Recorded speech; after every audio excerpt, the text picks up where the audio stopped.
सुन पा रहे हैं? जल्दी जल्दी मुझे बताइए, क्या आप सबके पास मेरी ऑडियो, मेरी वीडियो ठीक-ठाक पहुँच रही है?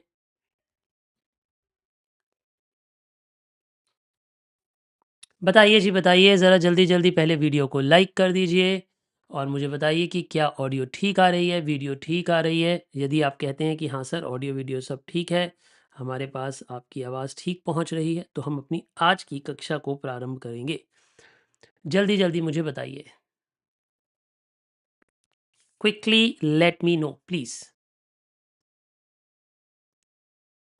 और एक काम और कर दीजिए, लाइक कर दीजिए और साथ ही साथ ज़रूर अपना नाम और सिटी का नाम चैट पे लिख भेजिए ताकि मुझे पता हो कि आप कौन-कौन सी सिटी से आपने लॉगिन किया है, कहाँ-कहाँ से बच्चे आज हमारे साथ जुड़े हैं, मुझे ज़रूर पता लगे। जल्दी से बताइए आप मुझे।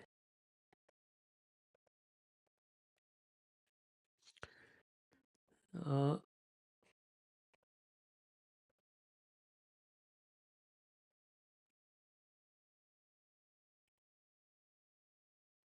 बताइए जी बताइए, क्विकली।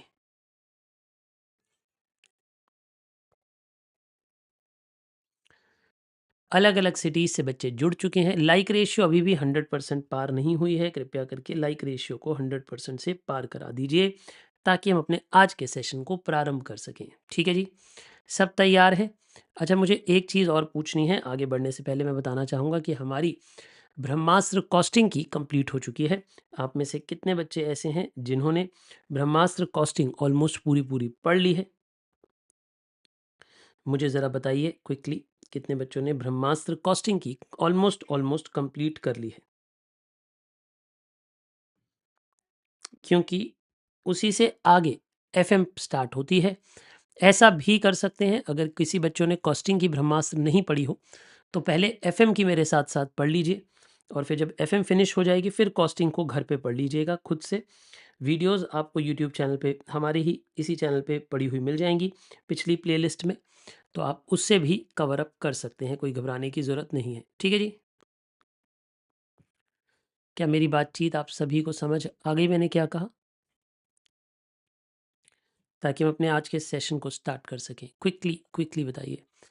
अ, सुहानी जैन आए हैं, उनका मानना है कि उनके कॉस्टिंग में 71 आए हैं ब्रह्मास्त्र देखने से। Very good.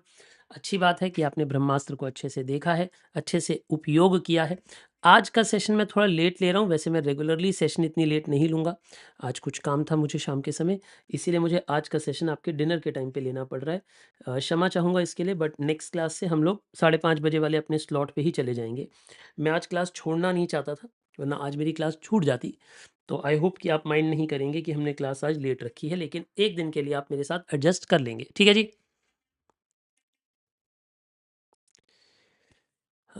बरखा का कहना है 72 आए हैं कॉस्टिंग में, एफएमएसएम में 53 आए हैं। बेटा एफएमएसएम में से एसएम को ज़्यादा अच्छे से तैयार आप अब करिए, क्योंकि एफएम तो मेरे साथ प्रिपेयर हो जाती है, बट एसएम रह जाती है कई बच्चों की। तो कुछ बच्चों के साथ मैंने देखा है कि ये प्रॉब्लम आई है कि उनकी एसएम के चक्कर में मार्क्स थोड़े से कम रह जाते हैं। चलिए कोई बात नहीं। चलिए पढ़ना स्टार्ट करते हैं हम लोग। और आज के सेशन को, अच्छा मैंने नोट्स अभी तक आपको नहीं दिए हैं, चिंता ना करें, नोट्स आपको मिल जाएँगे। मैं वेबसाइट पे ही फ्री रिसोर्स वाले सेक्शन में पब्लिश कर देता हूँ सारे नोट्स, तो आपको घबराने की कोई ज़रूरत नहीं है। आपको सारे के सारे नोट्स वहीं पर ही प्रोवाइडेड होंगे। ठीक है जी? Can we can we start? अभी भी मुझे समझ नहीं आता, लगभग 20-30% लोग ऐसे हैं जो बैठेंगे, क्लास अटेंड करेंगे, लेकिन लाइक नहीं करेंगे। ये कहाँ से आते हैं ये लोग? कौन-सी बस्ती में रहते हैं? कौन से गाँव के हैं ये लोग? बताओ, ये कौन से बेशर्म गाँव से आते हैं? अ, ठीक है जी, एक्सपेक्टेड टाइम ऑफ कंप्लीशन, बेटा आज तो 2 घंटे की क्लास होगी मुझे लगता है, और वैसे मैं 25 तारीख तक सब कुछ निपटा देना चाहता हूँ, 24th या 25th तक एफएम निपटा देना चाहता हूँ ब्रह्मास्त्र की। अगर आप पूरी ब्रह्मास्त्र की बात करें, तो 5-6 दिन में मैं पूरी एफएम की ब्रह्मास्त्र निपटा देना चाहता हूँ। ठीक है जी? चलिए आइए पढ़ना स्टार्ट करते हैं अब हम। मुझे लगता है मेरी ऑडियो वीडियो आप तक सही सलामत पहुँच रही है, अब आपको और वेट कराने की ज़रूरत है नहीं। ठीक है जी?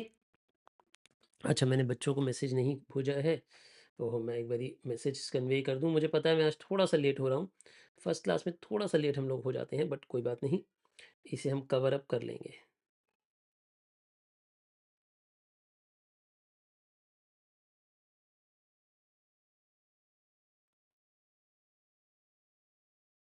Session in is live, join in now.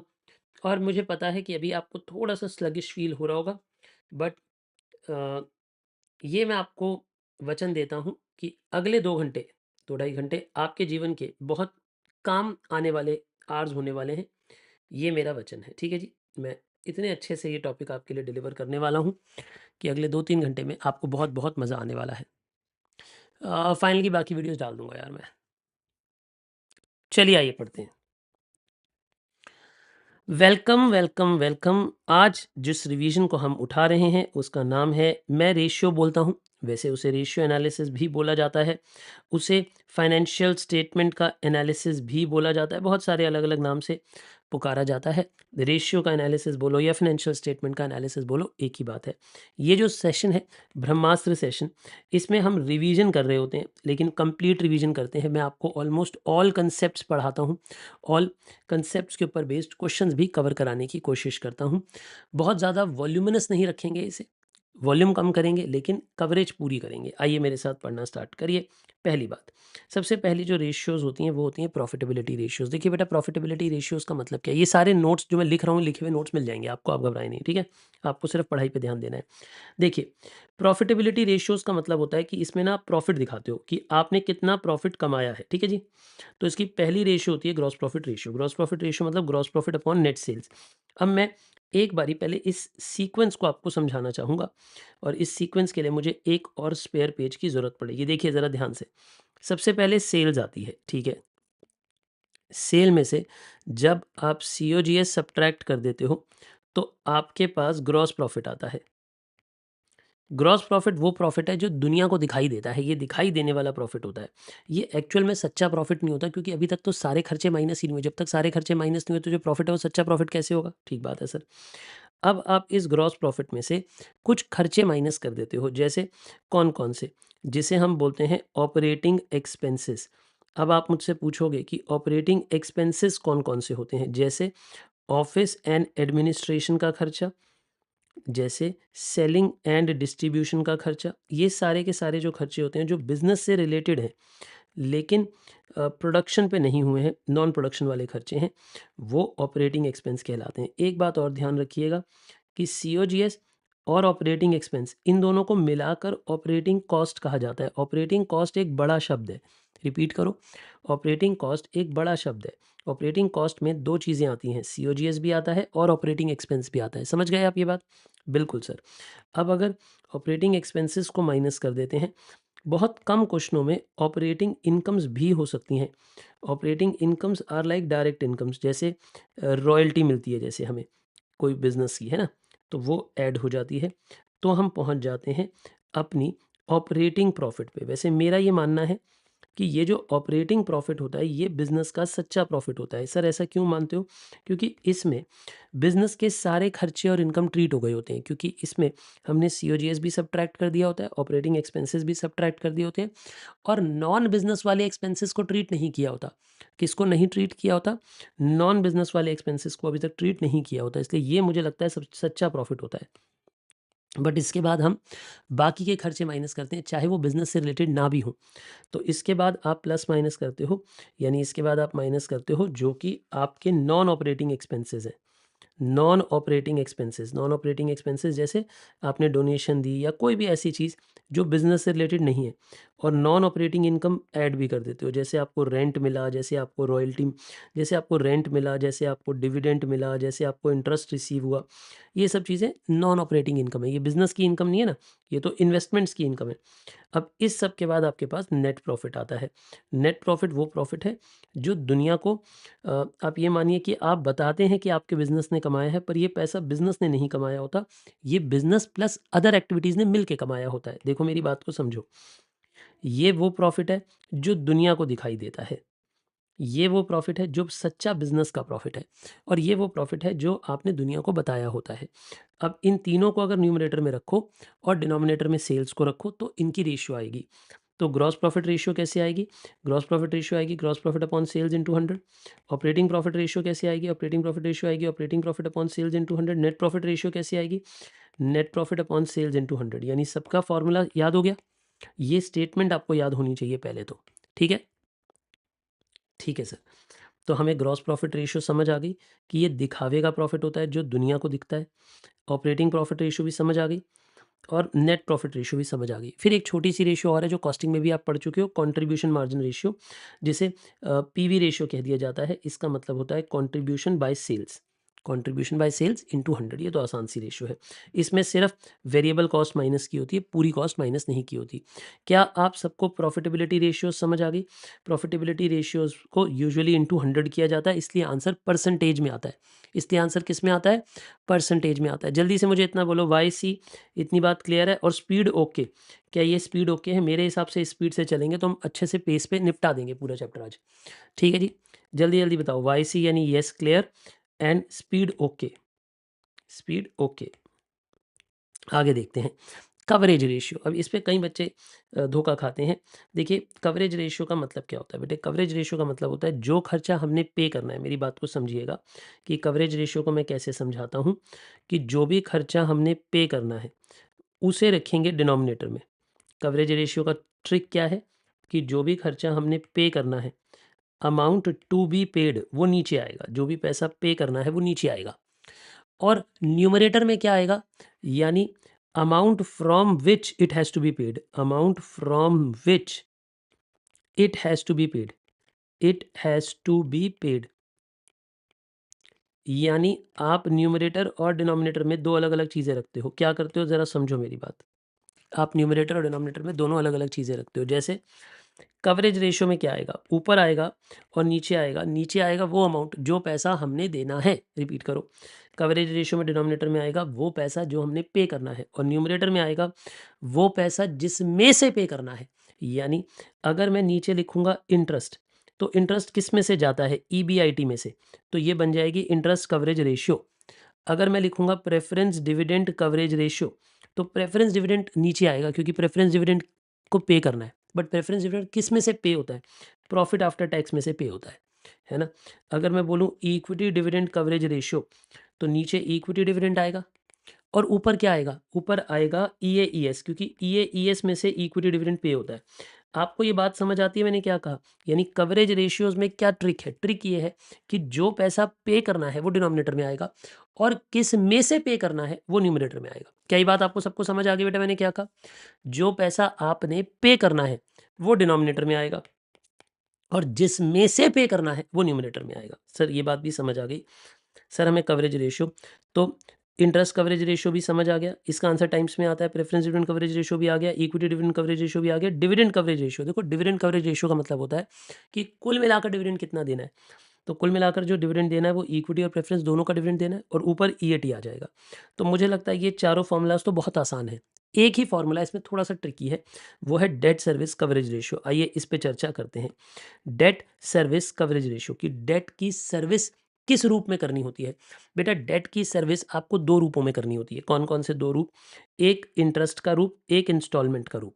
मतलब जब मुझे डेट को पैसा देना है, डेट को चुकाना है। देखो अब इन दोनों में फर्क है। इंटरेस्ट कवरेज रेशियो में सिर्फ इंटरेस्ट की बात हो रही है, बट डेट की सर्विस, डेट की सेवा, डेट की सेवा दो तरीके से होती है।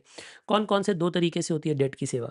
डेट की सेवा में आप इंटरेस्ट भी पे करते हो और इंस्टॉलमेंट भी पे करते हो। क्या क्या पे करते हो? डेट को दो तरीके से सेवा दी जाती है, उसको इंटरेस्ट भी देना है रेगुलरली और उसको समय समय पे इंस्टॉलमेंट्स का भी हिस्सा देना है, मतलब उसकी प्रिंसिपल को भी रीपे बैक करना है।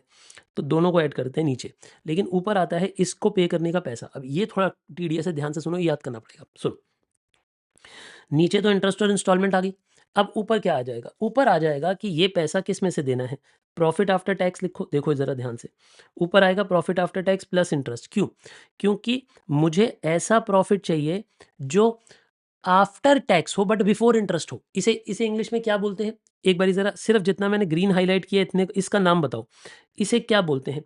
इस प्रॉफिट को बोलते हैं, आज के बाद से आप बोलोगे profit after tax before interest. बोलो, इस प्रॉफिट को क्या बोलोगे? आप बोलोगे इस प्रॉफिट को profit after tax before interest. दोबारा बोलो, profit after tax before interest, ये होता है। फिर इसमें ऐड हो जाती है नॉन कैश या नॉन ऑपरेटिंग एक्सपेंसेस, जैसे आपकी कोई डेप्रीसिएशन है, जैसे एग्जांपल लो आपने कोई डेप्रीसिएशन चार्ज की हुई है, वो ऐड बैक कर दो, है ना। जैसे कोई loss on sale of asset हुआ है, कोई एसेट बेचा था, उस पे आपको नुकसान हुआ, तो वो तो नॉन कैश है, वो तो पहले का कभी एसेट था, आप सस्ते में बिका, तो उसमें कोई नुकसान, जेब से पैसा थोड़ा ना गया, तो वो भी ऐड बैक करो। तो इन सब चीज़ों को ऐड बैक करो, क्योंकि ये पैसा भी यूज़ हो सकता है इंस्टॉलमेंट को पे करने के लिए, क्योंकि पैसा तो देखो एक बात हो, क्या डेप्रीसिएशन का पैसा हमने किसी को पे किया होता है, जल्दी बताओ बेटा, मुझे चाहिए सबका रिस्पॉन्स, सब लोग चैट पे लिखा करो साथ साथ, मेरी बात को समझो। क्या हमने डेप्रीसिएशन किसी को पे करा है? नहीं सर, डेप्रीसिएशन का पैसा तो हमारे पास ही पड़ा है। अगर डेप्रीसिएशन का पैसा मेरे पास ही पड़ा है, तो मैंने उस किसी को पे नहीं किया, तो जो डेप्रीसिएशन है, इसीलिए उस अमाउंट को मैं ऐड बैक कर रहा हूँ, क्योंकि वो पैसा मैं यूज़ कर सकता हूँ इंस्टॉलमेंट पे करने के लिए, क्योंकि that money can be use to pay instalment. ठीक है। और सर ये इंटरेस्ट ऐड बैक क्यों कर रहे हो? क्योंकि मुझे डिनोमिनेटर में जो पैसा पे करना है, उससे बिफोर वाला प्रॉफिट चाहिए, उससे बिफोर वाला पैसा चाहिए। याद करो, मैंने कवरेज रेशियो में क्या बोला था कि जो अमाउंट पे करना है वो नीचे आएगा, और उस पे अमाउंट को पे करने के लिए क्या है मेरे पास, उस अमाउंट को पे करने से पहले मेरे पास क्या है, इसलिए वो आएगा। ठीक है जी, इसीलिए हम प्रॉफिट बिफोर इंटरेस्ट निकाल रहे हैं, यहाँ पे प्रॉफिट बिफोर इंटरेस्ट निकाल रहे हैं। लेकिन सर फिर टैक्स क्यों माइनस कर रहे हैं? क्योंकि इंस्टॉलमेंट नहीं पे कर सकते बिना टैक्स के, इंस्टॉलमेंट बिना टैक्स के पे नहीं हो सकती, इसीलिए आफ्टर टैक्स बिफोर इंटरेस्ट ले रहे हैं। मतलब बहुत सारी बातों को दिमाग में रख रहे हैं। वैसे एक आसान तरीका तो ये है कि फॉर्मूला याद कर लो, ज़्यादा सोचना नहीं है तो, बट मैं आपको इसका लॉजिक भी बता रहा हूँ जल्दी जल्दी में। देखो क्लास के अंदर तो मैं इसे 15 मिनट समझाता हूँ लिख लिख के एग्जाम्पल्स देके, है ना, बट अभी उतना समय नहीं है, अभी तो हम थोड़ी स्पीड में ही चल रहे हैं, क्योंकि ये रिविजनरी क्लास है, तो रिवीजन के पॉइंट ऑफ व्यू से ही हम लेके चल रहे हैं आपके लिए। ठीक है ना, देखिए मेरी बात को दोबारा सुनिए, मैंने क्या कहा, मैंने आपको ये बोला कि आप न्यूमरेटर में लिखते हैं profit after tax, profit after tax, तो टैक्स चला गया और इंटरेस्ट भी चला गया होगा, तभी तो टैक्स गया, फिर उसमें इंटरेस्ट ऐड बैक कर लो, क्योंकि मुझे बिफोर इंटरेस्ट चाहिए, तो बिफोर इंटरेस्ट करने के लिए इंटरेस्ट ऐड बैक कर लिया, प्लस ये पैसा पे करने के लिए ये वाला कैश मेरे पास पड़ा होता है, जैसे डेप्रीसिएशन का, किसी पुराने लॉस का, क्योंकि ये मेरे पास से कैश नहीं गया होता, इसलिए मैं इन सबको ऐड कर लेता हूँ, इन सबको ऐड करके मेरे पास टोटल वो पैसा आ जाता है जिस पैसे से मैं इंटरेस्ट और इंस्टॉलमेंट पे कर सकता हूँ, इसीलिए इसे बोलते हैं डेट सर्विस कवरेज रेशियो। मैं इसका क्वेश्चन भी कराऊंगा, आप चिंता ना करें, मुझे पता है कि ये थोड़ा सा ट्रिकी है, थोड़ा सा स्लिपरी है, तो अभी थोड़ी देर रुको, आधा घंटा में सारे फॉर्मुलाज पढ़ा दूँ, उसके बाद इसका क्वेश्चन भी पढ़ाऊंगा, चिंता नहीं करनी, ठीक है ना। अब बात आती है टर्नओवर रेशियो। देखो जब भी कोई टर्नओवर रेशियो निकालनी होगी तो मेरी बात को समझना, टर्नओवर रेशियो में हम क्या करते हैं, जो पैसा हमने देना है, जो भी पैसा हमने पे करना है, उसे हम डिनोमिनेटर में लिख देंगे। ठीक है जी।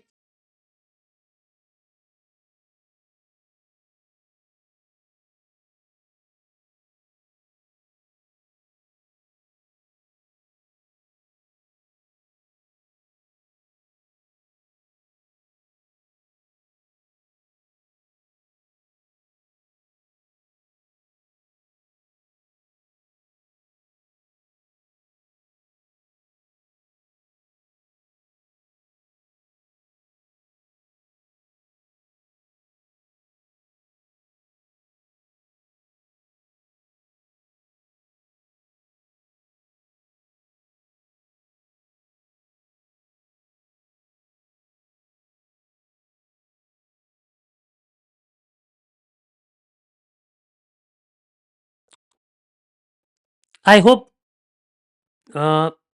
विजिबिलिटी है सबको, ऑडियो वीडियो ठीक आ रही है? एक बार जरा चैट पे बताइए, audio video all good, please मुझे बताइए, माइक ठीक काम कर रहा है मेरा? परफेक्ट। देखिए हम बात कर रहे थे टर्नओवर रेशियो की। अब टर्नओवर रेशियोज का मतलब क्या होता है? टर्नओवर रेशियो का मतलब होता है जिसका नाम है वो डिनोमिनेटर में आएगा, उसकी एवरेज डिनोमिनेटर में आएगी। यानी जैसे सुनो, अगर मैं आपको ये कहूँ कि स्टॉक टर्नओवर रेशियो, देखो टर्नओवर को मैं कैसे समझाता हूँ, समझिएगा। मेरे पास ना दिमाग में हर एक चीज़ के लिए मैंने कोई ना कोई फॉर्मूला फिट किया हुआ है। जैसे अगर कोई मुझे कहेगा एक्स टर्नओवर रेशियो, तो मैं डिनोमिनेटर में एवरेज ऑफ एक्स को रखूंगा, याद रखना, एवरेज ऑफ एक्स को डिनोमिनेटर में रखूंगा, और ये भी टाइम्स में आएगा। और न्यूमरेटर में क्या आएगा? न्यूमरेटर में आएगा उससे रिलेटेड कोई चीज़। जैसे अगर मानो क्वेश्चन कहता है, एग्जाम्पल लेते हैं, डेटर टर्नओवर रेशियो, तो नीचे आएगा एवरेज डेटर, और ऊपर आएगी नेट क्रेडिट सेल्स, क्योंकि डेटर्स के लिए तो क्रेडिट सेल की होगी, पूरी सेल तो आएगी नहीं। अगर कोई बोले क्रेडिटर टर्नओवर रेशियो, तो नीचे आएगा एवरेज क्रेडिटर, और ऊपर आएगी क्रेडिट परचेजेस, क्योंकि क्रेडिटर किससे रिलेटेड है? परचेजेस से रिलेटेड है।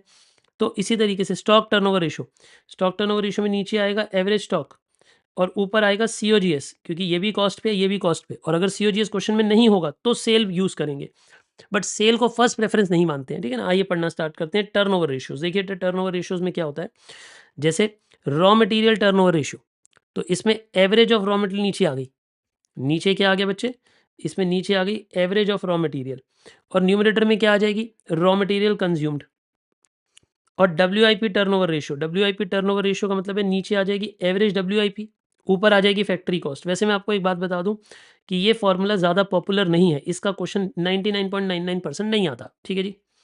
फिर आता है फिनिश गुड टर्नओवर, जिसे हम स्टॉक टर्नओवर कहते हैं, ये बहुत पॉपुलर फॉर्मूला है, स्टॉक टर्नओवर रेशियो, ठीक है जी।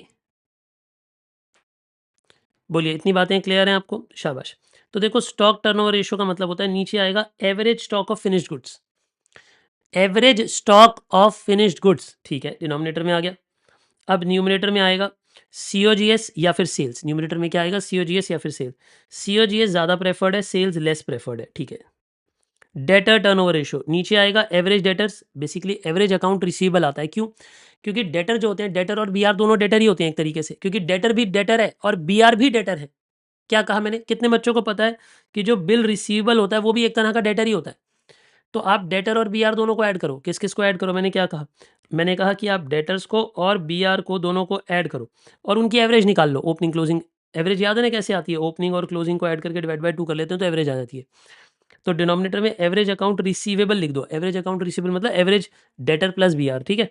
और ऊपर लिख दो क्रेडिट सेल, क्योंकि इनका लेना देना क्रेडिट सेल से। अच्छा, मुझे एक बात बताओ, इस फॉर्मूला में क्या मैं सिर्फ ऊपर टोटल सेल लिख सकता हूँ? मुझे एक बात बताओ, क्या ये फॉर्मूला अगर मैं टोटल सेल लिखूं तो सही होगा या गलत होगा? जल्दी बताओ। अगर इस फॉर्मूला में मैं ऊपर टोटल सेल लिख दूं तो ये फॉर्मूला सही होगा गलत होगा? जल्दी से जल्दी मुझे बताओ। I need a response from everybody, everybody should tell me कि अगर मैं ऊपर, तो ये गलत हो जाएगा। क्यों? अगर मैं टोटल सेल लिखता हूं तो गलत होगा, क्योंकि टोटल सेल का डेटर से लेना देना नहीं है। डेटर का लेना देना खाली क्रेडिट सेल से है, ठीक है। फिर ऐसे ही क्रेडिटर टर्नओवर रेशियो आएगा, तो नीचे एवरेज अकाउंट पेएबल आएगा, पेएबल, और अपॉन क्रेडिट परचेजेज आएंगी, ठीक है। वर्किंग कैपिटल टर्नओवर रेशियो नीचे नेट वर्किंग कैपिटल आएगी, और अगर वर्किंग कैपिटल भी ओपनिंग क्लोजिंग दोनों निकाल सकते हो तो उसकी एवरेज निकाल लेना। और नेट वर्किंग कैपिटल का मतलब क्या होता है? Current asset minus current liability, ये मतलब होता है उसका, ठीक है। और ऊपर सेल आ जाएगी। फिक्स एसेट टर्नओवर रेशियो में नीचे नेट फिक्स एसेट आ जाएगा, एवरेज आ जाएगी अगर निकाल सकते होंगे। देखो मेरी बात को समझो, टर्नओवर रेशियोज में अगर अगर अगर ध्यान से समझिए, टर्नओवर रेशियो में जब भी डिनोमिनेटर में एवरेज रख सकते हो रखो। मैं आपको एक और ब्रह्मास्त्र दे रहा हूं, एक और बात बता रहा हूं कि कभी भी ध्यान बोलना मेरे साथ साथ जरा, रेशियोज के डिनोमिनेटर में अगर कोई चीज हम रख रहे हैं और वो बैलेंस शीट से आती है, रेशियो के डिनोमिनेटर में अगर हम कोई चीज रख रहे हैं और वो बैलेंस शीट से आती है और एवरेज निकल सकती है तो एवरेज निकालो। क्या कहा सर? ये तो बड़ी अजीब बात कर दी आज आपने हमारे साथ जीवन में। हाँ, लेकिन ये सच है। कई बार बच्चे कंफ्यूज होते हैं कि कब एवरेज आती है कब नहीं आती। बेटा सुन, दोबारा बोलता हूँ, आप कोई भी रेशियो निकाल रहे हो और रेशियो का डिनोमिनेटर जो है वो बैलेंस शीट से आता है। दोबारा बोलो, रेशियो का डिनोमिनेटर बैलेंस शीट से आता है और अगर उसकी एवरेज निकल सकती है तो एवरेज निकालो। यानी प्रेफर करो एवरेज हर फॉर्मूला में, हर फॉर्मूला में एवरेज को प्रेफर करो, ठीक है। एवरेज मतलब opening plus closing divided by 2, ठीक है जी। अब सुनिए, फिक्स एसेट टर्नओवर रेशियो नीचे एवरेज फिक्स एसेट आ जाएगा अगर निकाल सकते होंगे तो। नेट का मतलब उसमें डेप्रिसिएशन माइनस हुई होगी, और average of opening and closing में भी टेकन, और ऊपर आएगी टर्नओवर। टर्नओवर मतलब सेल्स होता है। कैपिटल टर्नओवर रेशियो में भी ऊपर सेल्स। देखो इन तीनों में ऊपर सेल्स आएगी, क्योंकि सेल्स का लेना देना वर्किंग कैपिटल से भी है, फिक्स एसेट से भी है, टोटल कैपिटल से भी है। यानी ध्यान से समझो, यानी वर्किंग कैपिटल हो, फिक्स एसेट हो या टोटल कैपिटल हो, तीनों के न्यूमरेटर में सेल्स ही आएगा और डिनोमिनेटर में average working capital, average fix assets, average capital employed. Perfect, ये बातें समझ आ गई। यानी मैंने क्या समझाया, क्या बताया? मैंने कहा टर्नओवर रेशियो जो भी होगी उसकी एवरेज डिनोमिनेटर में आएगी, उसका नाम जो है वो डिनोमिनेटर में एवरेज आएगा और ऊपर उससे रिलेटेड कोई चीज़ आएगी। अगर नीचे डेटर है तो ऊपर क्रेडिट सेल आएगी, अगर नीचे क्रेडिटर है तो फिर ऊपर क्रेडिट परचेज आएगी। अगर नीचे वर्किंग कैपिटल है, सोचिए कि नीचे वर्किंग कैपिटल है, अगर नीचे वर्किंग कैपिटल है तो फिर ऊपर टोटल सेल आएगी। अगर नीचे फिक्स एसेट है तो भी ऊपर टोटल सेल आएगी। अगर नीचे कैपिटल एम्प्लॉयड है तो भी ऊपर पूरी सेल आएगी, ठीक है जी। ये बातें तो आपको समझ आ गई, टर्नओवर रेशियोज भी समझ आने लगी आपको, ठीक है जी। बहुत बढ़िया। फिर आती हैं कैपिटल स्ट्रक्चर रेशियोज। इसमें आईसीआई ने थोड़ी गड़बड़ करी है। आईसीआई कभी कभी अपनी टांग अड़ा लेता है। आईसीआई ने यहाँ पे अपनी टांग थोड़ी सी अड़ा रखी है। सर ऐसा क्यों कह रहे हो? अच्छा, मुझे ये भी एक और कंसेप्ट बताना है, concept of debtor creditor and stock velocity. इसके लिए मेरे ख्याल से मैंने नीचे जगह छोड़ी होगी, नहीं छोड़ी है, तो मेरे को लिखवाना पड़ेगा ज़रा इसका। मेरे को ना एक कंसेप्ट लिखवाना पड़ेगा इन नोट्स में। सुनिए ज़रा वेलोसिटी का, जैसे सुनो, अब थोड़ी देर आप सिर्फ फोकस करिएगा, ये पेज आपको मिल जाएगा तो आपने घबराने की ज़रूरत नहीं है। मैं ना वेलोसिटी के कंसेप्ट पढ़ाना चाहता हूँ, 3 चीज़ों के इकट्ठे।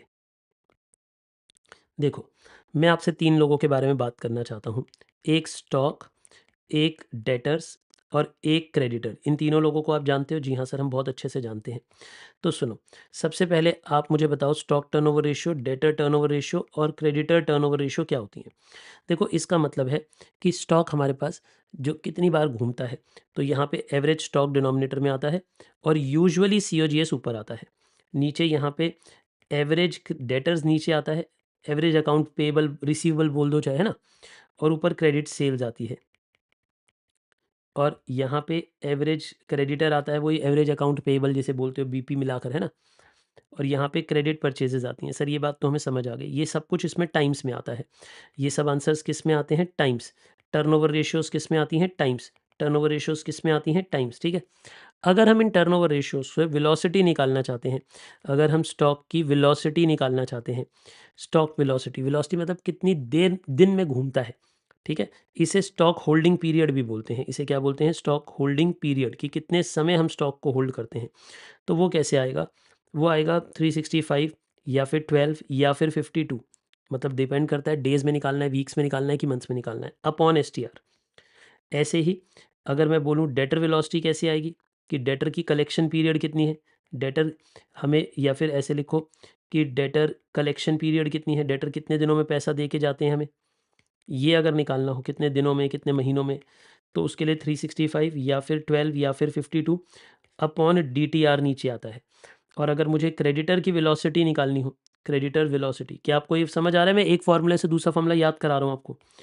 365, 12 या 52 ऊपर रख दो और नीचे CTR रख दो। मतलब सर जो ये STR है, अगर ये नीचे चला गया तो स्टॉक वेलोसिटी बन जाएगा, अगर ये नीचे चला गया तो फिर डेटर वेलोसिटी बन जाएगा, अगर ये नीचे चला गया तो क्रेडिटर वेलोसिटी बन जाएगा। जी हाँ, ये वेलोसिटी के फॉर्मूले हैं। वेलोसिटी हमें ये बताता है कि कितने दिन में ये पैसा कलेक्ट होता है या कितने दिन में हमारे पास पैसा आता है। बोलिए, ये बातें आपको समझ आ गई? टर्नओवर और वेलोसिटी दोनों एक दूसरे से रिलेटेड हैं। समझ आ गई आपको कि किस तरीके से रिलेटेड है? परफेक्ट, बहुत बढ़िया, आपको ये बात समझ आ गई। तो फिर आती है कैपिटल स्ट्रक्चर रेशियो। मैं आपको यही समझाना चाह रहा था कि कैपिटल स्ट्रक्चर रेशियो में आईसीआई ने थोड़ी गड़बड़े कर रखी हैं, बट जो उन्होंने पढ़ाया मैं एग्जैक्टली वही आपको पढ़ाऊंगा क्योंकि मार्क्स उसी पे मिलेंगे, ठीक है ना। एक है डेट टू टोटल एसेट। देखो, डेट टू टोटल एसेट में ऊपर लिखा जाता है टोटल डेट को और नीचे लिखा जाता है टोटल एसेट।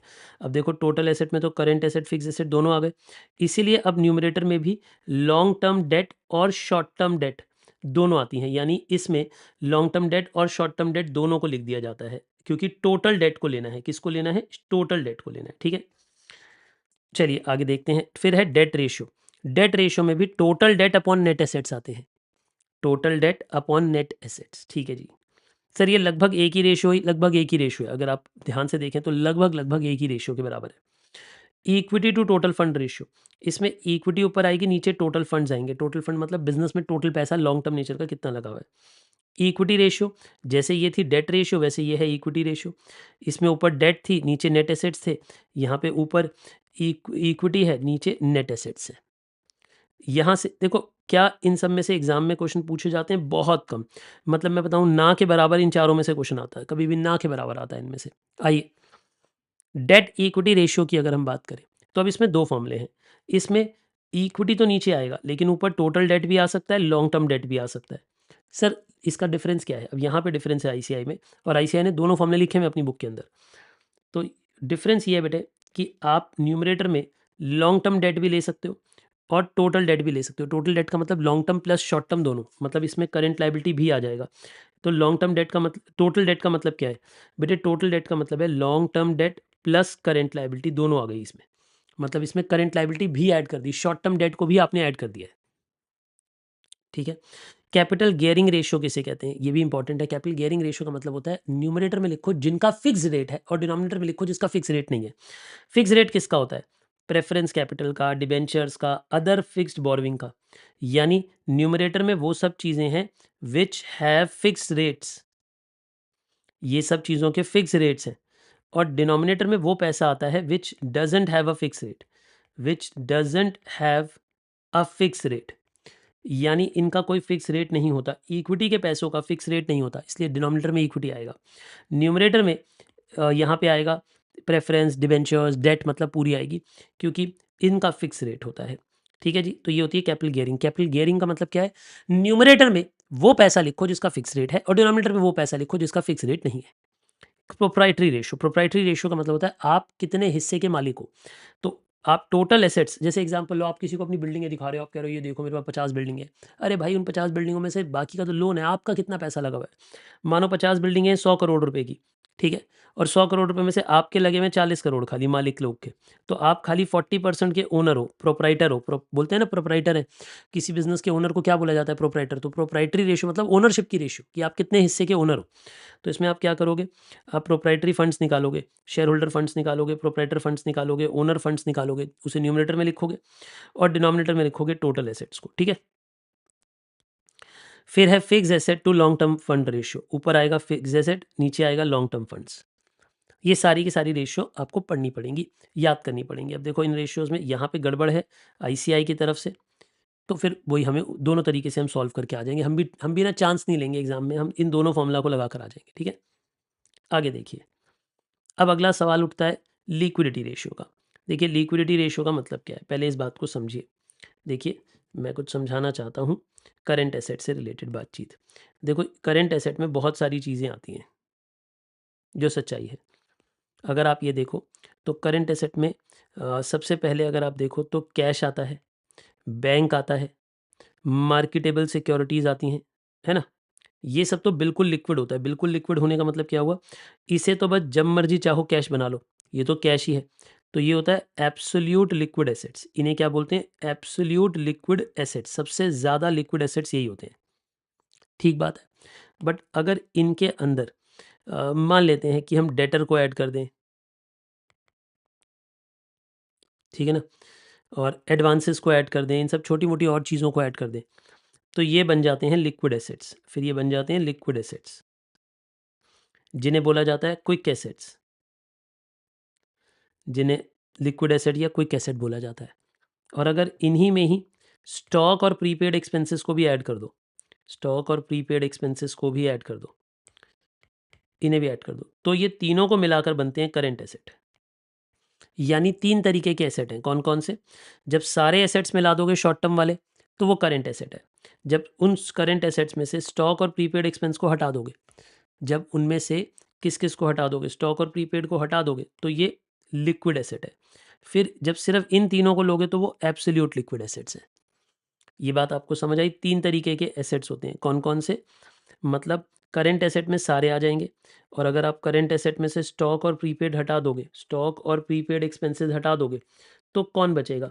तो बचेगा लिक्विड एसेट। लिक्विड एसेट मतलब क्विक एसेट, ठीक है जी। ये वो एसेट हैं जो थोड़ी जल्दी कैश में कन्वर्ट हो जाते हैं। और एब्सोल्यूट लिक्विड तो आपको समझ ही आ गया कि उसमें तीन चीज़ें आती हैं। कौन कौन सी? कैश, बैंक और मार्केटेबल सिक्योरिटीज़, ये तीनों आती हैं। क्या मेरी बातें क्लियर हैं आपको? क्या मेरी ये बातें आपको क्लियर है? मैंने क्या कहा? कोई डाउट तो नहीं है जी? आइए जी आइए।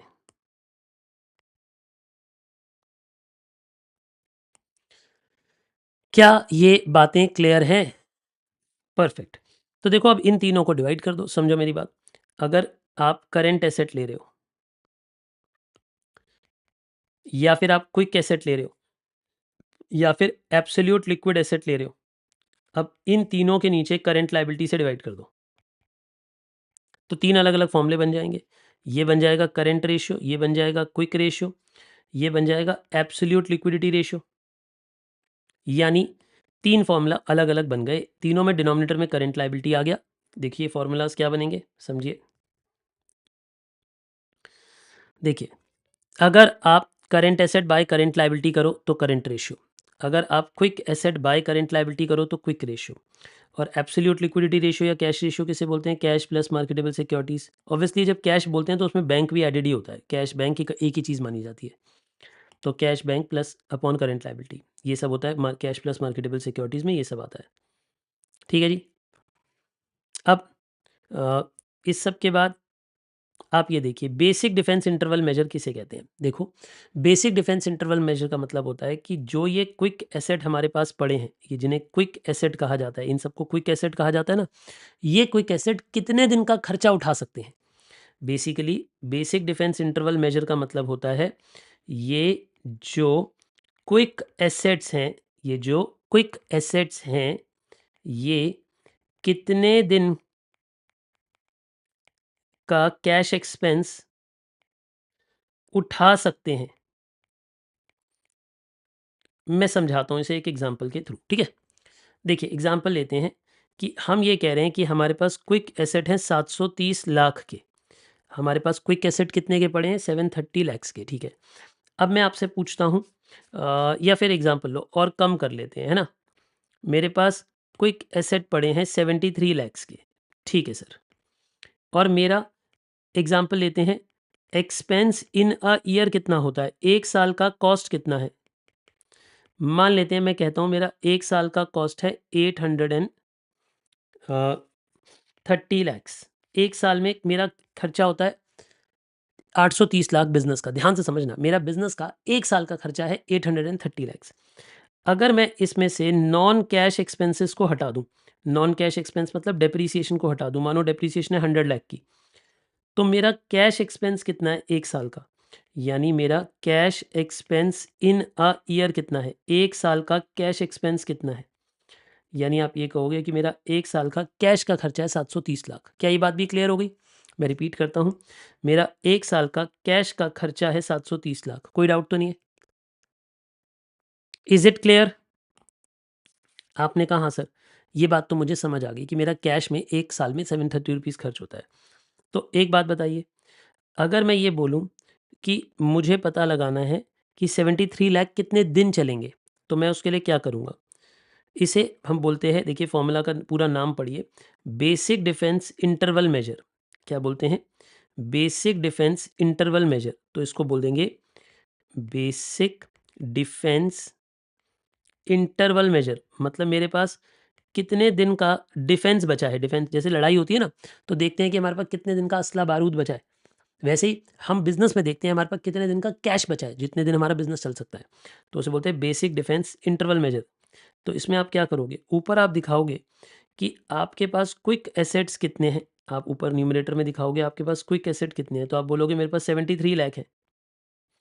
अब मैं बोलूँगा कैश एक्सपेंस पर डे कितना है, आपका एक दिन का कैश एक्सपेंस कितना है। डिनोमिनेटर में आप क्या दिखाने वाले हो बेटा, कि एक दिन का आपका कैश एक्सपेंस कितना है। तो अब आप क्या बोलोगे, अब आप बोलोगे सर मेरा एक दिन का कैश तो मुझे नहीं पता। तो निकालो, देखो अगर आपका एक साल का कैश एक्सपेंस 730 लाख है, तो कैश एक्सपेंस पर डे कितना होगा, पर डे मुझे बताओ। आप ये कहोगे कि 730 लैक्स तो एक साल का है ना, 730 लैक्स तो एक साल का है, तो उसमें 365 डेज होते हैं। तो ये कितना बन गया, इन दोनों को डिवाइड करो, 2 लाख पर डे। यही आ रहा है बेटे, एक बार देखना ज़रा, 2 लाख पर डे आ रहा है। तो यानी हमें 2 लाख रुपए पर डे खर्च होते हैं। तो अगर 2 लाख रुपए पर डे खर्च होते हैं, तो मेरे पास कैश कितने दिन का पड़ा है, आप इन्हें डिवाइड कर लो। यानी मेरे पास 36.5 डेज़ का कैश पड़ा है। तो मतलब मेरा बेसिक डिफेंस इंटरवल मेजर कितना है, इसका मतलब ये है कि हमारे पास घर में 36.5 डेज़ की रोटी पड़ी है, ऐसे समझ लो कि हमें तब तक तो दिक्कत नहीं है। ऐसे ही समझ लो बिजनेस में हमारे पास 36.5 डेज़ का पैसा पड़ा है, तो 36.5 डेज़ तक कोई भी पैसा नहीं आएगा तो भी हमारा बिजनेस चल जाएगा। आपने कभी कभी शार्क टैंक का एपिसोड कोई देखा हो, तो उसमें कभी कभी जजेस ऐसा पूछते हैं उनसे कि आपके पास कितने दिन का कैश पड़ा है, मतलब आपके पास जो कैश पड़ा है वो कितने दिन और चल सकता है ना। तो आपका अगर 2 लाख रुपए रोज का खर्चा है, तो आपके पास 36.5 डेज़ का कैश एक्सपेंस पड़ा है, बचा है 36.5 डेज़ का। ये बात भी आपको समझ आ गई। इसे बोलते हैं बेसिक डिफेंस इंटरवल मेजर। मैं आशा करता हूँ कि ये सारी रेशियोज़ आपको समझ आ गई। सबके डिनोमिनेटर में करंट लायबिलिटी आता है और न्यूमरेटर में अलग-अलग तरह के करंट एसेट्स आते हैं। कौन-कौन से? अगर करंट एसेट ऊपर है, करंट लायबिलिटी नीचे है, तो ये करंट रेशियो है। अगर इसके नीचे करंट लायबिलिटी है, तो ये क्विक रेशियो है। इसी को एसिड टेस्ट रेशियो भी बोलते हैं, इसी को लिक्विड रेशियो भी बोलते हैं। 3 नाम है इसके, ठीक है ना? और अगर इसके नीचे करंट लायबिलिटी है, तो ये एब्सोल्यूट लिक्विडिटी रेशियो है। और अगर हम करंट क्विक एसेट्स को कैश एक्सपेंस पर डे से डिवाइड कर दें, किससे? Cash expense. कैसे? टोटल एक्सपेंस में से डेप्रिसिएशन हटा देना, तो जाके कैश एक्सपेंस पता लगेगा कि हमारा कैश कितना खर्च होता है एक साल में। ये बात भी समझ आ गई सर? सर मुझे तो ये सारी बातें बहुत ही ज़्यादा अच्छे तरीके से समझ आने लगी हैं। ठीक है, अब हम बात करते हैं ओवरऑल रिटर्न रेशियो। ये ओनर के पॉइंट ऑफ व्यू की रेशियोज़ हैं, ध्यान दीजिए।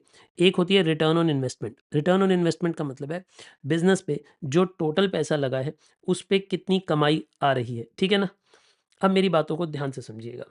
देखिए इसके लिए भी मैं एक और पेज लेके समझाता हूँ।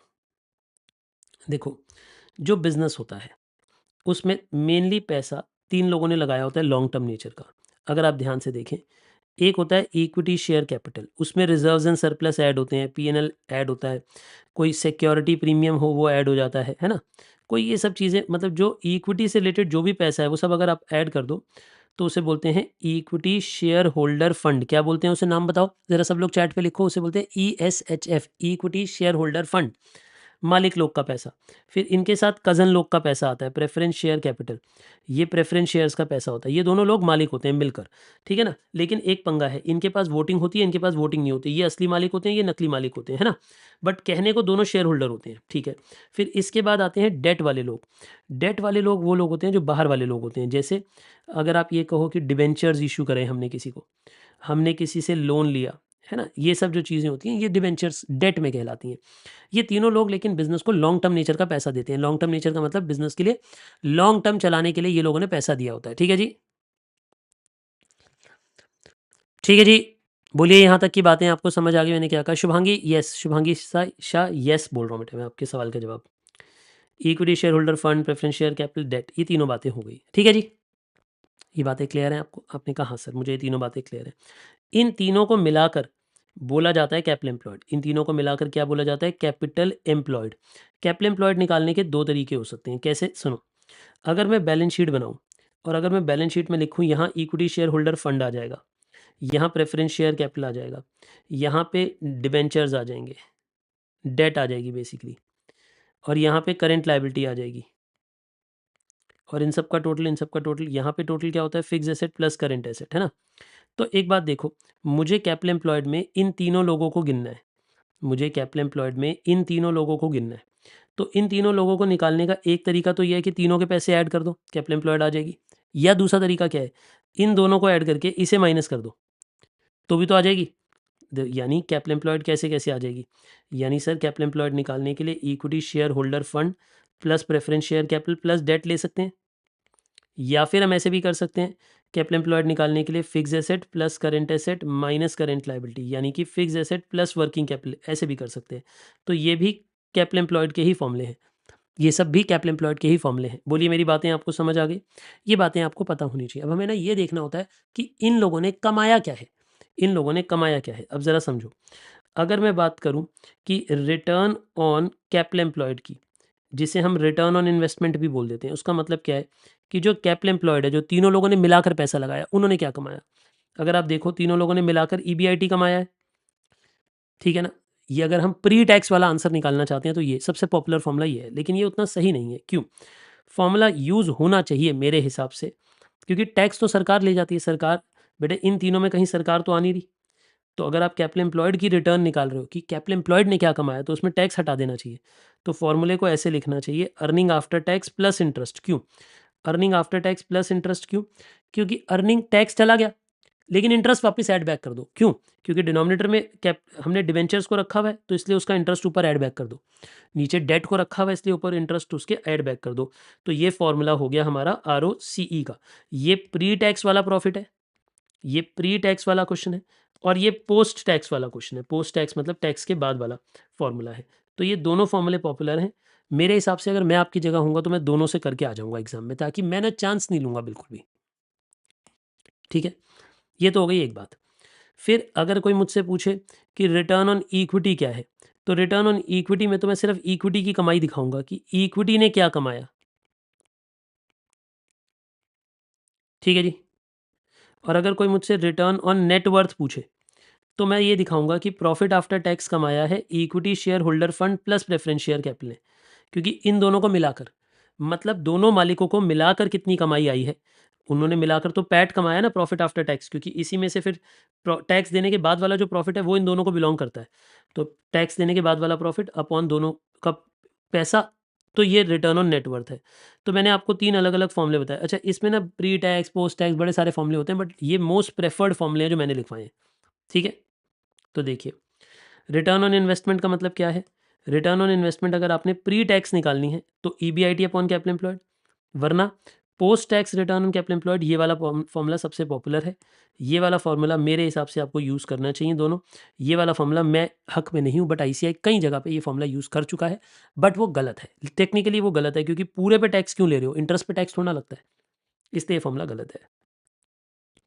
ठीक है ना। अब अगर हम बात करें रिटर्न ऑन नेटवर्थ की, तो देखिए रिटर्न ऑन नेटवर्थ अगर प्री टैक्स निकालना है या पोस्ट टैक्स निकालना है, तो प्री टैक्स में तो कई लोग इसमें ईबीआईटी रख देते हैं, जबकि ये ईबीआईटी गलत है। टेक्निकली स्पीकिंग ईबीआईटी रखना इसमें गलत है। क्यों? क्योंकि आप नीचे नेटवर्थ रख रहे हो, नीचे आप इक्विटी शेयर होल्डर का फंड रख रहे हो और साथ ही साथ प्रेफरेंस शेयर कैपिटल रख रहे हो। मेरे हिसाब से ये फॉर्मूला बनाना गलत है, तो मैं इस फॉर्मूला को लिख के काट दूंगा आपके लिए, ठीक है ना। तो पोस्ट टैक्स ही सही है, यानी आपको अर्निंग आफ्टर टैक्स ऊपर रखना चाहिए और equity share holder fund plus preference share capital यानी नेटवर्थ नीचे रख देनी चाहिए, ये नीचे रख देना चाहिए। पैट वही अर्निंग आफ्टर टैक्स बोलो या पैट बोलो, ये फॉर्मूला सही है, ये गलत है और ये भी गलत है। तो आईसीआई ने ना समय समय के साथ अपने फॉर्मूलाज में इवोल्यूशन करा है, चेंजेस करा है। तो मैं इसलिए आपको एक आंसर दे रहा हूँ फाइनल कि आपने एग्जाम में क्या करना है। अब क्योंकि ये रिवीजन है, अब मैं इसमें पूरी डिस्कशन नहीं करूँगा। क्लास में तो मैं पूरी डिस्कशन करता हूँ कि पहले क्या फॉर्मूला था, अब क्यों बना, क्या रीज़न है, बट अब वो रीजनिंग पर नहीं जाएंगे, अब सीधा फॉर्मूला बताएंगे और बोलेंगे चलो आगे, है ना। रिटर्न ऑन एसेट्स क्या बोलता है? अगर प्री टैक्स चाहिए, pre tax return on asset, तो EBIT upon average total asset, और अगर पोस्ट टैक्स चाहिए तो EAT plus interest upon average total asset, ठीक है। अर्निंग पर शेयर का मतलब क्या है कि ES upon number of shares, इसका मतलब है कि हमारी कंपनी ने कितना प्रॉफिट कमाया शेयर्स के लिए और नंबर ऑफ इक्विटी शेयर्स कितने हैं, इससे पता लगता है कि हमारी इक्विटी की कितनी कमाई है पर शेयर पे, ठीक है जी। आइए जरा, डिविडेंड पर शेयर कैसे आता है? डिविडेंड पर शेयर भी आसान है, total dividend divide by number of equity share. Price earning ratio जिसे पीई रेशियो बोलते हैं वो होता है एमपीएस बाय ईपीएस।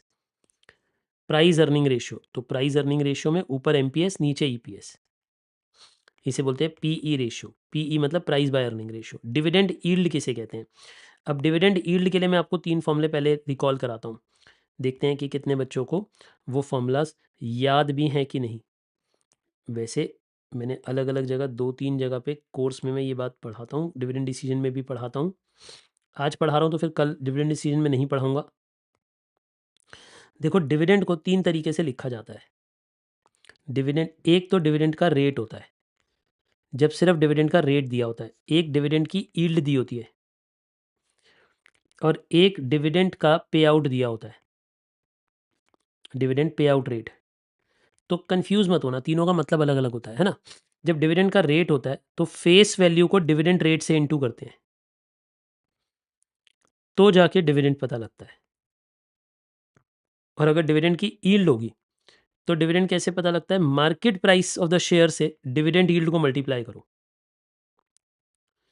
यानी डिविडेंड यील्ड किस पे देखो, यानी डिविडेंड यील्ड किस पे अप्लाई होती है? मार्केट प्राइस पे। डिविडेंड का रेट किस पे अप्लाई होता है? फेस वैल्यू पे।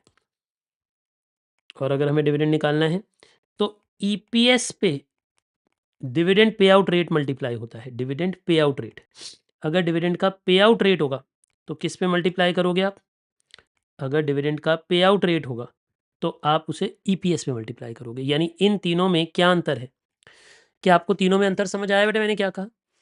तीनों में ये अंतर है कि डिविडेंड के रेट को अगर फेस वैल्यू से मल्टीप्लाई करो, डिविडेंड की यील्ड को अगर एमपीएस से इंटू करो, डिविडेंड के पे आउट को अगर ईपीएस से इंटू करो, तो तीनों के अलग अलग मतलब है। ठीक है जी, क्या मेरी ये बातें आपको समझ आ गई बच्चों? बहुत ही बढ़िया, शाबाश, शानदार।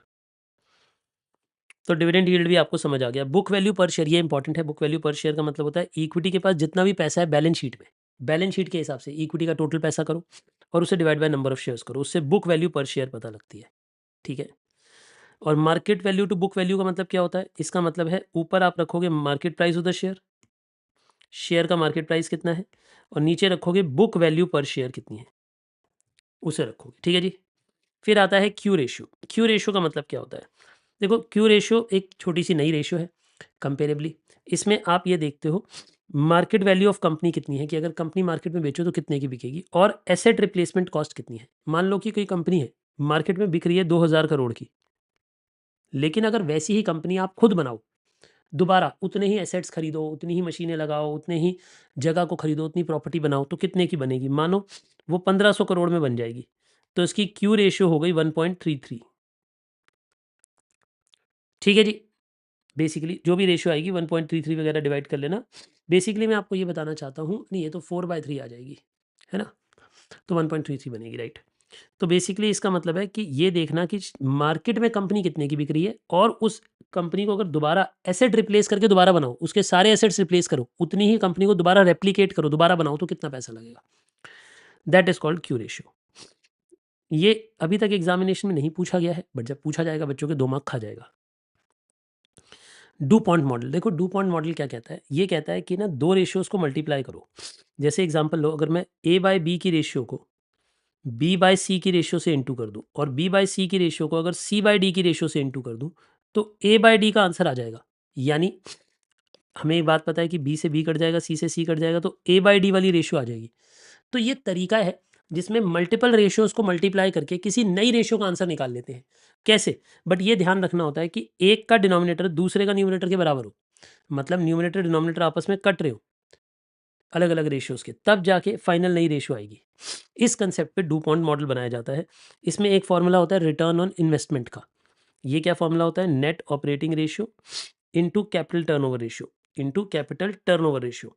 और एक और रेशियो आती है, देखो मैं इसके ना लिख देता हूँ फॉर्मूलाज, ताकि आपके पास ये रिटर्न में फॉर्मूला हो। देखिए ज़रा ध्यान दीजिएगा, do point model, do point model में पहला फॉर्मूला मैंने क्या बताया कि ए बाय बी को अगर बी बाय सी से इंटू करें और सी बाय डी से इंटू करें, तो ultimately answer A by D बन जाता है। Ultimately answer A by D बन जाता है ना। आगे देखिए, ठीक है जी। अगर हम बोलते हैं कि हमें रिटर्न ऑन इन्वेस्टमेंट निकालनी है डू पॉइंट मॉडल से, तो एक तो पहले नेट ऑपरेटिंग प्रॉफिट रेशियो लिखो। देखिए नेट ऑपरेटिंग रेशियो लिखो into capital turnover ratio, net operating ratio into capital turnover ratio.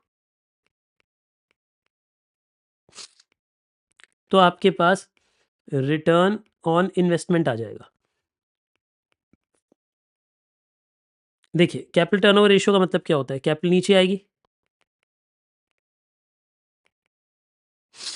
और सेल ऊपर आएगी।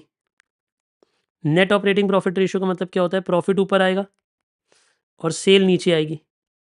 अब इसमें क्या होगा? सेल से सेल कट जाएगा, बचेगा प्रॉफिट बाय कैपिटल एम्प्लॉयड। तो profit by capital employed ROI होता है, क्योंकि सेल से सेल कट जाएगा, प्रॉफिट बाय कैपिटल एम्प्लॉयड हो जाएगा, तो वो आरओआई आ जाएगा। ठीक है, ये पहला फॉर्मूला हो गया हमारा। अब और एक रेशियो के बारे में डिस्कशन किया है, रिटर्न ऑन इक्विटी के बारे में, नेट प्रॉफिट मार्जिन। देखिए ज़रा, नेट प्रॉफिट मार्जिन, इसमें आप प्रॉफिट के परसेंटेज को दिखाओ और यहाँ पे रिटर्न ऑन इक्विटी को दिखाओ, और साथ में मल्टीप्लाई करो एसेट टर्नओवर और equity multiplier. Asset turnover into equity multiplier. देखिए अब एक बात को समझिए, एसेट टर्नओवर रेशियो क्या होती है? Sales by asset. Equity multiplier का मतलब होता है एसेट्स बाय इक्विटी, कि कितने एसेट हैं और कितनी इक्विटी है। और ये प्रॉफिट, नेट प्रॉफिट लिख दो चाहे तो, अपॉन सेल्स। तो देखो क्या होगा, सेल से सेल कट जाएगा, एसेट से एसेट कट जाएगा, बचेगा नेट प्रॉफिट बाय इक्विटी। और net profit by equity ROE होता है। वही तो आरओई होता है कि इक्विटी ने क्या कमाया। ठीक है जी।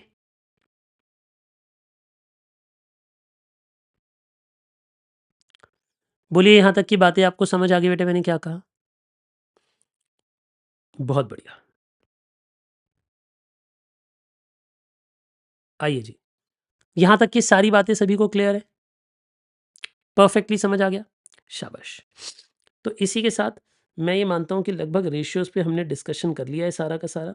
अच्छा एक ये और है, ऑपरेटिंग एक्सपेंस, ऑपरेटिंग कॉस्ट और ऑपरेटिंग प्रॉफिट रेशियो। इस पे भी मैं डिस्कशन कर लेता हूँ एक बार, एक लाइन में। देखिए अब ज़रा समझना मेरी बातों को। अगर मैं कहूँ ऑपरेटिंग एक्सपेंस रेशियो, तो ऑपरेटिंग एक्सपेंस रेशियो का मतलब क्या होता है? ऑपरेटिंग एक्सपेंस रेशियो का मतलब होता है कि सिर्फ ऑपरेटिंग एक्सपेंसेस आएंगे, यानी कि सिर्फ और सिर्फ ऑपरेटिंग एक्सपेंसेस आएंगे, नीचे सेल्स आएगी इंटू 100 आएंगे। और ऑपरेटिंग एक्सपेंसेस कौन से होते हैं? तो आप ये बोलोगे सर ऑपरेटिंग एक्सपेंसेस का तो मतलब होता है कि न्यूमरेटर में सिर्फ ऑफिस एंड एडमिनिस्ट्रेशन का खर्चा और सेलिंग और डिस्ट्रीब्यूशन का खर्चा, जो कॉस्ट शीट में नीचे नीचे खर्चे नहीं आते सारे, वो वाले आएंगे। तो ये होता है ऑपरेटिंग एक्सपेंस। लेकिन अगर कोई आपसे ऑपरेटिंग की कॉस्ट रेशियो मांग ले, देखो इन दोनों वर्ड में फ़र्क कितना आया, सिर्फ एक वर्ड का फ़र्क आया, एक्सपेंस रेशियो या कॉस्ट रेशियो, बट फॉर्मूला में बहुत बदलाव आ जाएगा। क्यों सर फॉर्मूला में बदलाव आ जाएगा? मैं आपको बताता हूँ क्यों। क्योंकि फॉर्मूला में आप ये लिखोगे कि यहाँ पे COGS आएगा और ऑपरेटिंग एक्सपेंस आएगा। अच्छा, ये हुई बात। हाँ जी बेटे, ये हुई बात। यानी यहाँ पे सिर्फ ऑपरेटिंग एक्सपेंसेस आएंगे, यहाँ पे ऑपरेटिंग कॉस्ट में COGS भी आएगा, ऑपरेटिंग एक्सपेंस भी आएगा। ठीक है जी, बोलिए इतनी बातें आपको क्लियर है? तो ये वाली बात भी आ गई हमारे पास। अच्छा, कुछ बच्चे ऑपरेटिंग प्रॉफिट रेशियो पढ़ना चाहते हैं, तो ऑपरेटिंग प्रॉफिट रेशियो आपको ऑलरेडी पता है कि ऑपरेटिंग प्रॉफिट रेशियो क्या होती है। ऑपरेटिंग प्रॉफिट रेशियो का मतलब होता है operating profit upon sales. Operating profit upon sales. देखिए पता है क्या है, कई लोग ना फॉर्मूलाज अच्छे से नहीं पढ़ते, उन्हें लगता है अरे फॉर्मूला में क्या है, याद कर लेंगे बच्चा और क्वेश्चन करेगा। ऐसा नहीं होगा बेटे, क्वेश्चन नहीं कर पाओगे जब तक आपको फॉर्मूला का ज्ञान पूरा नहीं है। ठीक है, एक बात और ध्यान रख लेना, ये दोनों जो फॉर्मूलाज हैं, इन दोनों फॉर्मूलाज को ऐड करके 100% आता है। सर ये क्या मतलब हुआ? यानी आप ये याद रखना कि अगर कभी किसी क्वेश्चन में आपको ऑपरेटिंग कॉस्ट रेशियो दी हुई हो और अगर आपको ऑपरेटिंग प्रॉफिट रेशियो निकालनी हो, तो इन दोनों को ऐड करके 100% आता है। आप ये बात याद रख लेना, इन दोनों को ऐड करके 100% आता है, ये बात भी आप याद रख लेना।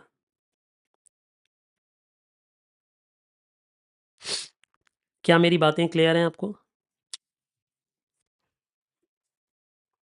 बोलिए से यस और से नो।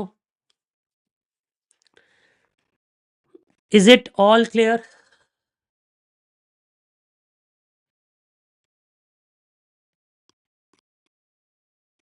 बहुत बढ़िया, बहुत ही बढ़िया। आइए आइए आइए, पढ़ना स्टार्ट करते हैं आगे। आइए आइए आइए, पढ़ना स्टार्ट करते हैं आगे।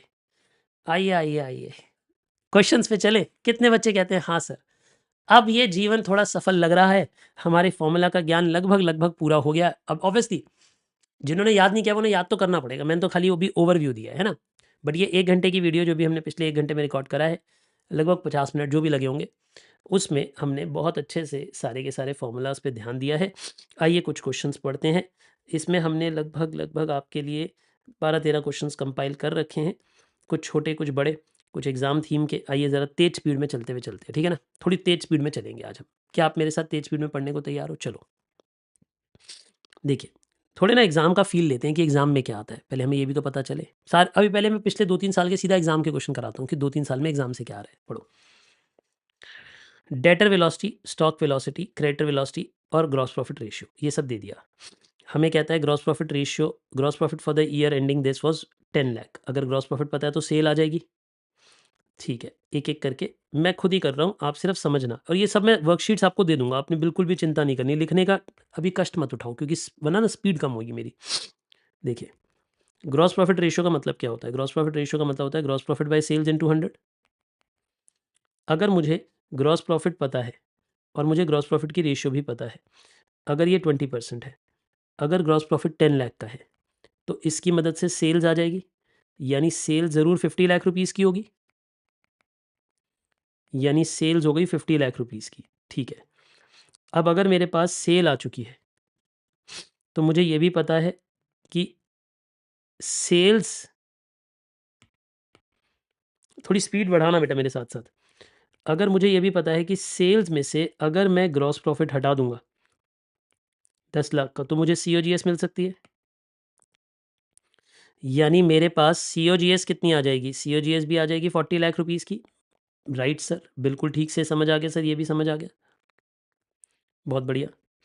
अब आगे पढ़ते हैं। अब वो ये कहता है कि stock for the same period was 40,000 more than one it was in the beginning of the year. तो हमें ये बात पता है, हमें ये बात पता है कि जो ओपनिंग स्टॉक था, लेट करो अगर ओपनिंग स्टॉक एक्स था, तो जो क्लोजिंग स्टॉक था वो एक्स प्लस 40,000 था। हमें ये बात भी पता चल गई। तो ये बात भी समझ आ गई। तो एवरेज स्टॉक कितना होगा हमारे लिए? एवरेज स्टॉक होगा opening plus closing divided by 2, यानी 2x प्लस 40,000 डिवाइडेड बाय 2, दोनों को 2 से डिवाइड कर दो। तो एवरेज स्टॉक हो गया x प्लस 20,000, ये हमारा एवरेज स्टॉक है। सर ये भी समझ आ गया, ठीक बात है। अब आगे पढ़िए। एंड बिल रिसीवेबल वॉज 1,20,000, तो ये डेटर के साथ BR भी आएंगे, ठीक है ना। अब वो हमें कहता है सेल निकालो, सेल तो हम निकाल चुके हैं। सन्ड्री डेटर निकालो, डेटर किससे आएंगे? डेटर आएंगे डेटर वेलोसिटी से। तो चलिए पहले डेटर वेलोसिटी के बारे में बताओ। आप याद करो, मैंने आपको डेटर वेलोसिटी के बारे में क्या कहा था? ये तो वर्किंग नोट नंबर 1 था, वो कंप्लीट हो गया। सेकंड पे आइए। डेटर्स वेलोसिटी के बारे में थोड़ी देर पहले मैंने आपको क्या कहा था? वो होता है 12/DTR। क्यों? क्योंकि मंथ्स में गिवन है। देखो मंथ्स में गिवन है तो 12 रखेंगे ना, 12/DTR, यानी इसका फॉर्मूला होता है 12/DTR। DTR का फॉर्मूला क्या होता है? देखो DTR का फॉर्मूला होता है net credit sales upon average account receivables. तो वो न्यूमरेटर में चला जाएगा एवरेज अकाउंट रिसीवेबल, यानी कि डेटर वेलोसिटी कितनी है? 3 महीने। तो मैं ऐसे लिख सकता हूँ 3 महीने is equal to 12 upon net credit sale. अब बेटा कुछ नहीं बोला होता तो टोटल सेल को क्रेडिट सेल मान लो, मान लेंगे टोटल सेल ही क्रेडिट सेल है, अपॉन एवरेज अकाउंट रिसीवेबल, ये रेसिप्रोकल हो जाएगा। तो बेसिकली फॉर्मूला बन जाएगा 3 is equal to 12 into average account receivable upon 50 lakh. तो ये ऊपर नीचे ले जाओ, 3 into 50 lakh divided by 12 is equal to average account receivable. ठीक है जी, तो ये 1 हो गया, ये 4 हो गया, तो इन दोनों को डिवाइड कर दो, 12,50,000 average account receivable.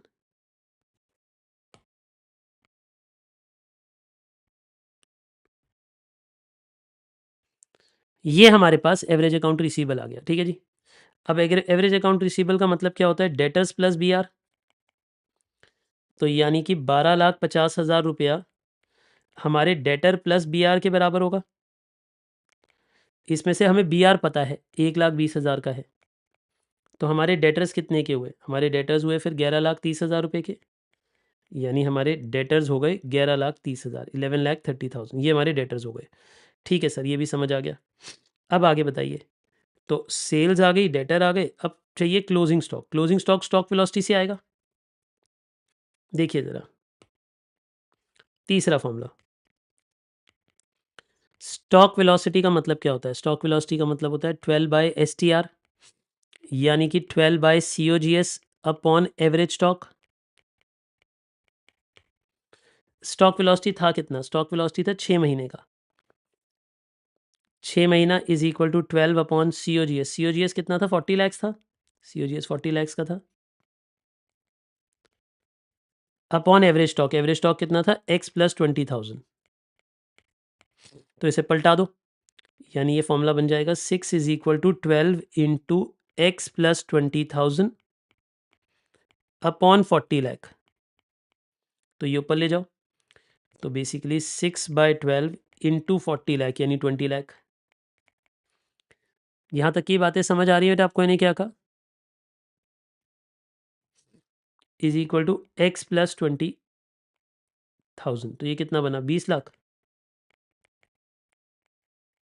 20 lakh minus 20,000 is equal to X. So opening stock कितना है? क्योंकि ओपनिंग स्टॉक था ना एक्स, तो ओपनिंग स्टॉक है 19,80,000 का, और क्लोजिंग स्टॉक कितना है? क्लोजिंग स्टॉक था एक्स प्लस 40,000, 40,000 ज़्यादा था ना ओपनिंग से, तो 20,20,000, ये हमारा आंसर हो गया। ये हमारा क्लोजिंग स्टॉक हो गया। क्या ये बात आपको समझ आ गई? छोटा क्वेश्चन था, प्यारा क्वेश्चन था। जल्दी से बताइए, क्या ये छोटा सा प्यारा सा क्वेश्चन समझ आ गया सबको? इसमें कुछ ज़्यादा था नहीं। आप बस मुझे इतना बताइए, क्या इतनी बात आपको क्लियर हो गई? कूल। आगे देखिए, फिर इसके बाद देखते हैं कि May 24 के, ये वाला अच्छा क्वेश्चन है जो May 24, क्योंकि इसमें कवरेज रेशियो भी है। देखिए ज़रा ध्यान से कि क्वेश्चन नंबर 2 आपको क्या कहता है। देखिएगा क्वेश्चन नंबर 2 क्या बोलता है। क्वेश्चन नंबर 2 आपको बोलता है कि यार May 24 के एग्जाम में मैं ये क्वेश्चन दूंगा, interest coverage ratio, gross profit ratio और करंट रेशियो। ठीक है, तो ये जो इंटरेस्ट कवरेज रेशियो है थोड़ा तंग कर सकता है, ध्यान देना। अब पढ़िए ज़रा अच्छे से। वो कहता है theme limited provides with the following data. वो हमें कहता है देखो हमारे पास डिबेंचर है, मतलब 12.5% की डेट है 45 लाख की। अब देखो मैं ना अपने मन में वर्किंग नोट कैसे बनाता हूँ, आपको धीरे धीरे करके कोशिश यही करनी है। अगर आप उसके आसपास के वर्किंग नोट बनाने लगोगे तो ईजिली समझ आने लगेगा। पहले मैं वर्किंग नोट बनाता हूँ। वर्किंग नोट में मैंने अपने मन में एक छोटी सी बैलेंस शीट बना दी है, जहाँ मैंने 12.5% की डेट लिख दी है कि भैया हमारे पास डिबेंचर्स हैं 45 लाख के।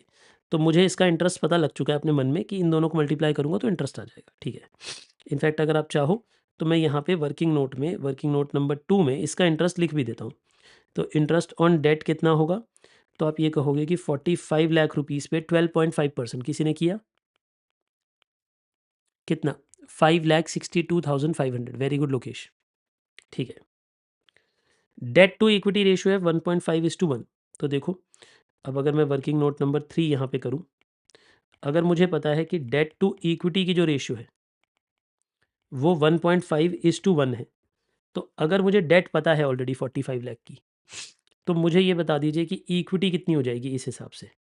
अगर ये 1.5:1 है तो इक्विटी ज़रूर 30 लाख की हो जाएगी, यानी हमारे पास इक्विटी की वैल्यू आ गई 30 लाख रुपीज़। ठीक है जी, तो इस रिलेशनशिप से हमें इक्विटी डिराइव हो गई, और इक्विटी कितनी डिराइव हो गई, 30 लाख रुपए की इक्विटी डिराइव हो गई। ठीक है सर, हमें इक्विटी भी डिराइव हो गई, डेट भी डिराइव हो गई, डेट टू इक्विटी भी डिराइव हो गई। ठीक है, अब बात होती है return on share holders fund की।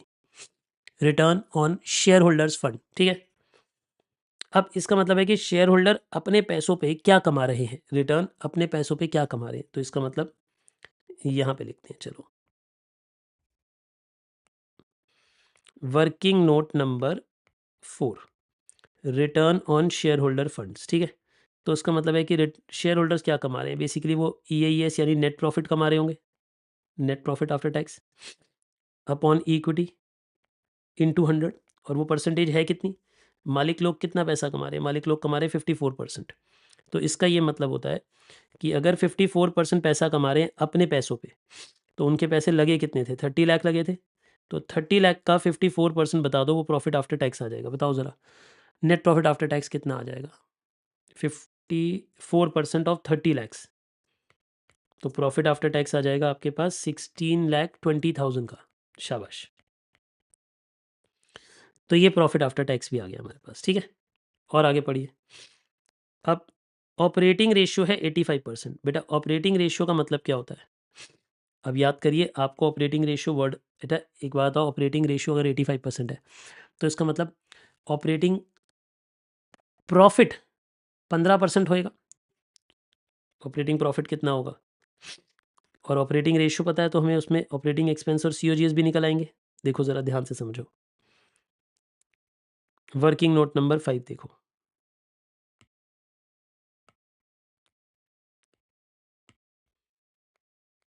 एक बात बताओ, ऑपरेटिंग रेशियो क्या होती है, operating ratio operating cost ratio को बोलते हैं। तो उसमें COGS आता है और ऑपरेटिंग एक्सपेंसेस आते हैं, अपॉन सेल्स इंटू 100 आता है।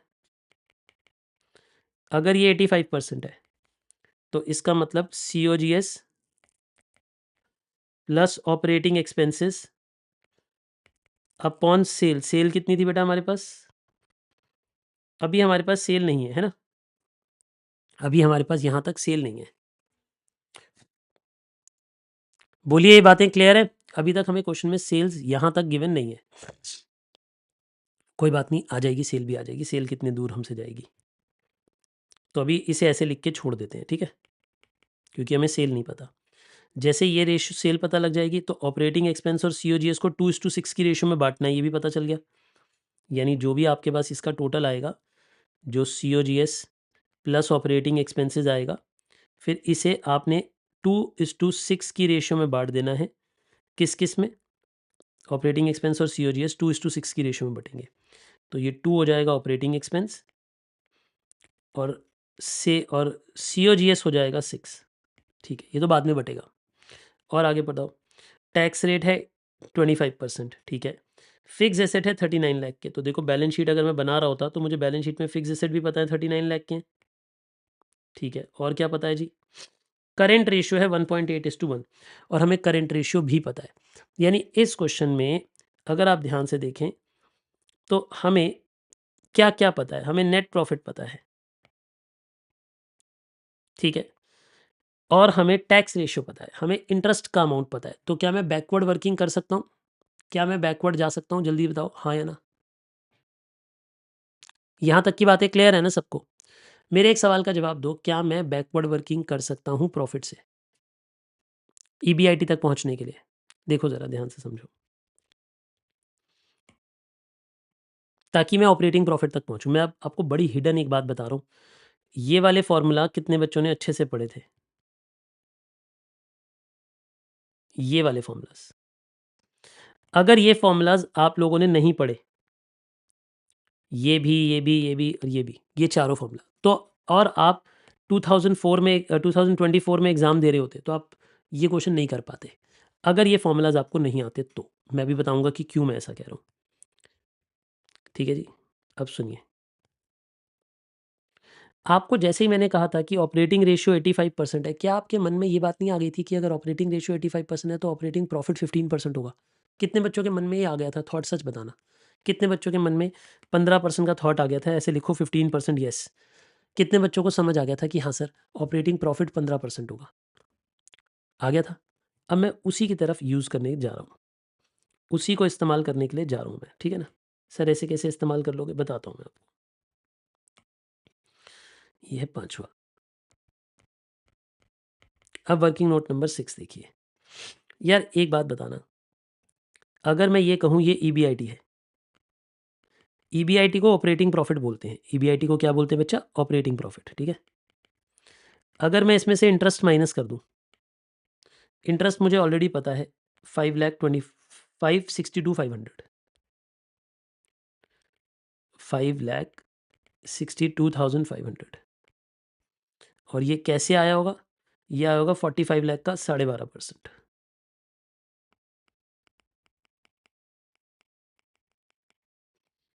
तो आप कहाँ पहुँच जाओगे?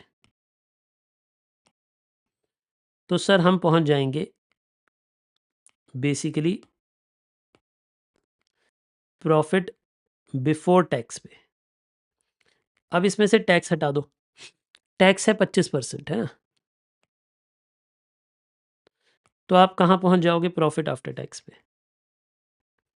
और ये जो प्रॉफिट आफ्टर टैक्स है ये हमें ऑलरेडी पता है वर्किंग नोट नंबर 4 से। ये हमें वर्किंग नोट नंबर 4 में ऑलरेडी पता है कि वो 16,20,000 है। अब ज़रा एक बात बताओ, अगर ये 100% होता है, अगर उसमें से 25% टैक्स चला भी जाता है तो 75% पैसा बचता होगा। क्या आप इसकी वजह से रिवर्स वर्किंग कर सकते हो कि नहीं? सच बताना। अगर मुझे प्रॉफिट आफ्टर टैक्स पता है और ये पता है कि ये 75% होता है, तो क्या मैं इसकी वजह से 100% और फिर इसकी वजह से ईबीआईटी नहीं निकाल सकता? निकाल सकता हूँ सर। देखो कैसे, बैकवर्ड वर्किंग करके। बैकवर्ड वर्किंग पता है कैसे करेंगे? आप लिखोगे 16,20,000 75% के बराबर है, तो 100% के बराबर कौन है? आप बोलोगे 100% के बराबर होगा 21,60,000, ठीक है ना? 21,60,000। तो बेसिकली इन दोनों के बीच का 5,40,000 का टैक्स गया होगा, ठीक है सर। अब ये अगर पता है, आपको पता है ना, ऊपर से आते हुए अगर ये चीज़ माइनस हो रही होती है तो नीचे से जाते हुए ये चीज़ प्लस हो जाएगी। अगर ऊपर से आते हुए माइनस हो रही है तो नीचे से जाते हुए प्लस होएगी, तो यानी इसमें ये फिगर प्लस कर दो। बताइए कितना हो जाएगा? 27, 22, 500, 27, 22, 500, ये हमारा ईबीआईटी आ गया। ये हमारा ईबीआईटी आ गया 27, 22, 500, ठीक है जी? बोलिए ये बातें क्लियर हैं आप सभी को? क्या ये बातचीत आप सभी को क्लियर है, हाँ या ना?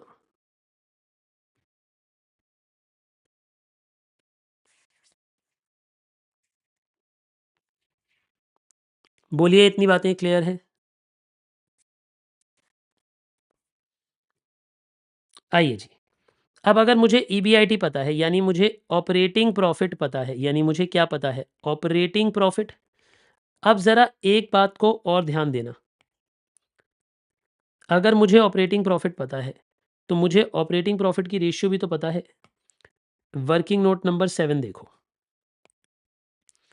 आपको ये बात पता है कि ऑपरेटिंग रेशियो यानी ऑपरेटिंग कॉस्ट रेशियो, जिसे कॉस्ट रेशियो बोलते हैं, और ऑपरेटिंग प्रॉफिट रेशियो जो होती है वो दोनों मिलाकर 100% आती है। ये दोनों रेशियो मिलाकर 100% आती है, बोलिए हाँ या ना। अगर मुझे ये 85% पता थी तो ऑपरेटिंग प्रॉफिट रेशियो भी आ गई मेरे पास, तो मेरे पास ऑपरेटिंग प्रॉफिट रेशियो भी आ गई। अब मुझे बताइए ऑपरेटिंग प्रॉफिट रेशियो कितनी आ गई मेरे पास, 100% आ गई। तो बेसिकली ऑपरेटिंग प्रॉफिट रेशियो 15% होगी। Operating profit ratio, operating profit ratio, अब ऑपरेटिंग प्रॉफिट रेशियो भी पता है मुझे और ऑपरेटिंग प्रॉफिट भी पता है, तो इन दोनों को यूज़ करके सेल निकाल लो, इन दोनों को यूज़ करके सेल निकाल लो। Operating profit upon sales into 100 is equal to 15%। इसका मतलब कि 27,22,500 जो होता है अपॉन सेल होता है इनटू 100 होता है, वो 15% होता है। तो आप मुझे बताइए इससे सेल कितनी आती है, आप मुझे बताइए इससे सेल कितनी आती है। सेल्स निकाल दीजिए आप मेरे लिए कृपया करके। कितनी आई, 1,81,50,000, ये आ गई आपकी सेल। बस यही इस क्वेश्चन में टफ काम था, यही इस क्वेश्चन का, ये वाले जो 2 स्टेप मैंने किए ना, यही इस क्वेश्चन में सोचने वाला काम थे। आपको ऐसा लगता है कि पेपर में आसान क्वेश्चन आता है, और अभी आसान लग भी रहा होगा क्योंकि मैं करा रहा हूँ मैं, लेकिन एक फैक्ट बताऊँ, जब ये क्वेश्चन आप उठाओगे ना एग्जाम में तो फंस जाओगे, बहुत दिक्कतें आएंगी, क्योंकि ये इतना आसान होता नहीं है जितना दिख रहा होता है।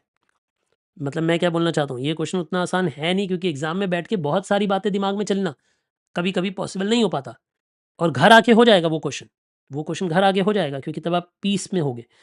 बट एग्जाम के स्ट्रेस में ये इतना सोचना कि प्रॉफिट से मैं ऑपरेटिंग प्रॉफिट तक पहुंच जाऊं, और ऑपरेटिंग कॉस्ट रेशियो अगर 85% है तो ऑपरेटिंग प्रॉफिट रेशियो 15% होगी, और फिर उसकी हेल्प से मैं सेल निकाल लूं, और फिर इस सेल को यहाँ पुट कर दूं।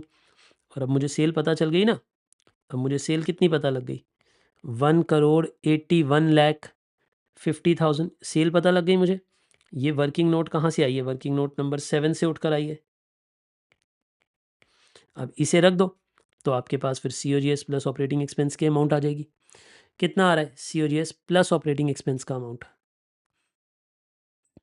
एक बच्चे ने कहा ये आ रहा है 136,12,500। ठीक है, इसलिए ना मैं बताऊं एक बात हो, रेशियो के चैप्टर में ना आपको फॉर्मूला तो मैंने समझा दिए, लेकिन आपको पैटर्न समझना है कि क्वेश्चन को अटेम्प्ट कैसे करते हैं। आपने एक बात नोटिस करी है कि मैं बेटा यार ये बता दो ये ठीक है कि नहीं है, इसका 85% निकालना है, इस फिगर का 85% निकाल के बताना है, गलत मत बता देना। गलत बताया बच्चों ने, हे प्रभु ये तो कैलकुलेशन ही गलत करा रहे मेरी, कम से कम अमाउंट तो सही बता दो। ये बच्चे ने कहा ये आएगा 154, 1,54,27,500। फिर इसे 2 और 6 की रेशियो में बांट दो, ठीक है, बांट लोगे। अब आगे के तो स्टेप्स आसान है, बाकी के स्टेप्स खुद कर लोगे। बेसिक बात, मेन बात समझ आ गई आपको? आप मुझे बताइए कि आपको मेन बात समझ आ गई कि नहीं आई। मेन आ गई तो फिर मैं आगे बढ़ जाऊंगा, नहीं आई है तो फिर मैं रुका रहूँगा यहीं पे ही। इसी को दोबारा, मतलब मैं आपको ये समझाना चाहता हूँ,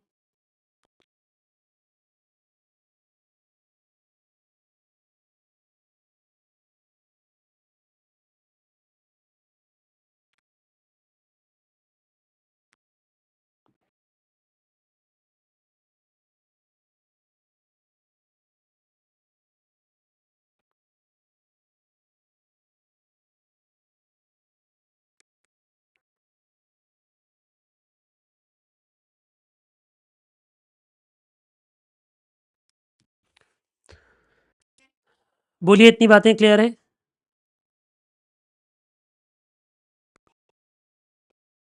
कर लोगे ना अब इसके बाद खुद?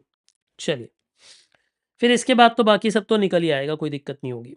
मैं अब आपको कराता हूँ सितंबर 24 का क्वेश्चन, ठीक है? मैं ना मतलब स्टार्ट करा देता हूँ क्वेश्चन, फिर कंप्लीशन तो आप कर ही लोगे, जो आसान वाले काम है वो तो आप खुद ही कर लोगे, ठीक है? देखिए, the following information relate to MNP limited, ठीक है? अब ये MNP लिमिटेड का डेटा है, ध्यान से समझना। हमें कहता है कि कंप्लीट कर दो बैलेंस शीट 31 मार्च 2024 को और अज्यूम करना है कि 360 डेज होते हैं ईयर में और all sales are on credit. वो नहीं भी कहता तो भी ऑल सेल्स को हम क्रेडिट ही मानते हैं। अगर वो क्वेश्चन कुछ नहीं भी कहता तो भी हम ऑल सेल्स को क्रेडिट ही मानते। क्या ये बातें आपको समझ आ रही है बेटा मैंने क्या कहा? चलिए पढ़ते हैं, इस क्वेश्चन को देखते हैं। अब वो हमें क्या बोलता है, पढ़ो। देखो पहले बात समझना, हमें इक्विटी का अमाउंट पता है 9 लाख है, इक्विटी शेयर होल्डर फंड्स पता है, यानी इसका ये मतलब है कि हमें इक्विटी शेयर होल्डर फंड्स पता है 9 लाख के हैं। लॉन्ग टर्म डेट नहीं पता, डेटर्स पता, क्रेडिटर्स पता है, यानी करंट लाइबिलिटी पता है, क्योंकि एक ही करंट लाइबिलिटी है, क्रेडिटर ही है। आप ना बैलेंस शीट को देखकर थोड़ा दिमाग चलाया करो। इस क्वेश्चन में एक ही करंट लाइबिलिटी है, क्रेडिटर है, तो हमें करंट लाइबिलिटी पता है, ठीक है। तो अगर करंट रेशियो पता है तो उसकी हेल्प से मैं करंट एसेट निकाल सकता हूँ। ठीक बात है सर, बिल्कुल ठीक कहा आपने। अब देखिए वो हमें कहता है देखो मैं ना ऐसे क्वेश्चनों में हमेशा एक बात में बिलीव करता हूँ कि ऐसे क्वेश्चनों में ना हमेशा पेशेंस काम आती है। सर पेशेंस मतलब आपको ना ऐसे क्वेश्चनों में कॉन्फिडेंस रखना आना चाहिए कि क्वेश्चन के अंदर बहुत सारे ऐसे स्टेप होंगे जो शुरू में हमें नहीं आते होंगे, और लेकिन क्वेश्चन की चलते चलते क्वेश्चन के रास्ते में हमें वो बहुत सारी चीज़ें पता लग जाएंगी। क्वेश्चन के रास्ते में हमें बहुत सारी चीज़ें पता, जैसे अब ये बैलेंस शीट बनानी है मुझे ये बैलेंस शीट कंप्लीट करनी है इस क्वेश्चन में। तो मैं पता है क्या करता हूँ, मैं ना हमेशा भरोसे वाला आदमी हूँ। मैं आपको एक बात बता दूँ, रेशियो के चैप्टर में अगर आपने पेशेंस नहीं रखी तो आप फंस जाओगे। आप बस जो वो कह रहा है ना उसके वर्किंग नोट बनाते चले जाओ, देखो अपने आप आंसर आएगा, अपने आप अटकेगा क्वेश्चन कहीं ना कहीं। सुनो, उसने कहा inventory turnover ratio based on COGS 7.5 times. तो देखो अगर मैं आपको ये कहता हूँ इन्वेंट्री टर्नओवर रेशियो सीओजीएस पे बेस्ड है तो नीचे एवरेज स्टॉक बेस्ड होगी और वो 7.5 टाइम्स है। लेकिन अभी मुझे ना तो सीओजीएस पता है ना ही एवरेज स्टॉक पता है, तो मैं इसे लिख के छोड़ देता हूँ। यही पेशेंस है, यही पेशेंस होती है कि पहला वर्किंग नोट बनाया छोड़ दिया। वर्किंग नोट नंबर 2, आगे पढ़ो। अब वो कहता है देखिए टोटल एसेट टर्नओवर रेशियो 2.5 है, टोटल एसेट टर्नओवर रेशियो। तो ज़रा समझिए, अगर मैं आपको ये कहूँ कि टोटल एसेट की टर्नओवर रेशियो, तो टोटल एसेट टर्नओवर रेशियो में नीचे आ जाएंगे टोटल एसेट और ऊपर आ जाएगी सेल। और वो क्या कहता है इसकी रेशियो क्या होती है, टोटल एसेट टर्नओवर रेशियो होती है 2.5। तो 2.5 is equal to sales by total asset. अभी हमें ये भी नहीं पता, कोई बात नहीं बेटा, पेशेंस। मैंने क्या सिखाया, मैंने बोला बस पेशेंस रखो बच्चा, देखो अपने आप क्वेश्चन कहीं ना कहीं खुद अटक जाएगा, खुद ही कुछ ना कुछ दे देगा। ठीक है, अब वो कहता है देखो मैं आपको long term debt to share holder fund दे रहा हूँ 0.6:1 है। अब ये फंस गया, यहाँ तो उसने दे दिया। वो ये कहता है long term date upon share holder fund 0.6:1 है, और शेयर होल्डर फंड तो हमें पता है कितने पता है आपको। शेयर होल्डर फंड हमें पता है कि शेयर होल्डर का तो टोटल 9 लाख रुपया लगा हुआ बिजनेस में। तो क्या आपको शेयर होल्डर के फंड पता है? जी हाँ। तो आपको लॉन्ग टर्म डेट पता लग जाएगी। देखिए कैसे, आपको लॉन्ग टर्म डेट पता लग जाएगी क्योंकि आपको शेयर होल्डर के 9 लाख रुपीस पता है, और अगर मैं इसे 0.6/1 कर दूंगा तो लॉन्ग टर्म डेट कितनी आ जाएगी, लॉन्ग टर्म डेट आ जाएगी 5,40,000 की। एक बार चेक करो, देखो लॉन्ग टर्म डेट कितने की आ जाएगी, 5,40,000 की। अब ये उठा के बैलेंस शीट में रख दो, तो ये लॉन्ग टर्म डेट उठा के बैलेंस शीट में रख दो, ये आ जाएगा वर्किंग नोट नंबर 3, 5,40,000। तो इन सब का टोटल करो। अब इन सब का टोटल कितना है, 9, 10, 11, 12, तो ये आ गया 17,40,000।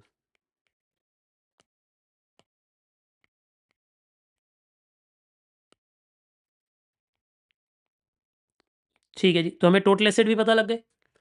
अगर हमें लाइबिलिटी का टोटल मिल गया तो एसेट का टोटल भी मिल गया, तो अब हमें टोटल एसेट पता है।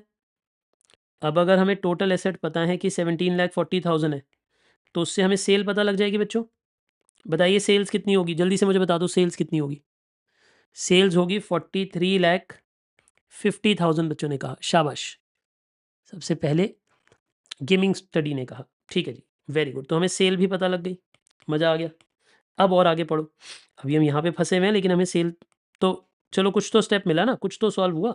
आगे पढ़ते हैं। अब वो कहता है डेटर की कलेक्शन पीरियड है 30 दिन। Debtor collection period, debtor velocity को ही बोलते हैं, ठीक है। डेटर वेलोसिटी है 30 दिन। तो working note number 4, debtor velocity, debtor velocity है 30 दिन, तो इसका मतलब होता है 360 अपॉन DTR 30 डेज है, यानी DTR 12 है। DTR का मतलब क्या होता है, डेटर टर्नओवर रेशियो का मतलब क्या होता है, उसका मतलब होता है क्रेडिट सेल्स न्यूमरेटर में आएगी और नीचे एवरेज डेटर्स आएंगे, और उसने बोला था टोटल सेल ही क्रेडिट सेल है, तो टोटल सेल को ही क्रेडिट सेल मान लो, यानी 43,50,000 अपॉन एवरेज डेटर्स। तो आप मुझे बताइए डेटर कितने हो जाएंगे, कोई मुझे डेटर्स निकाल के दे सकता है?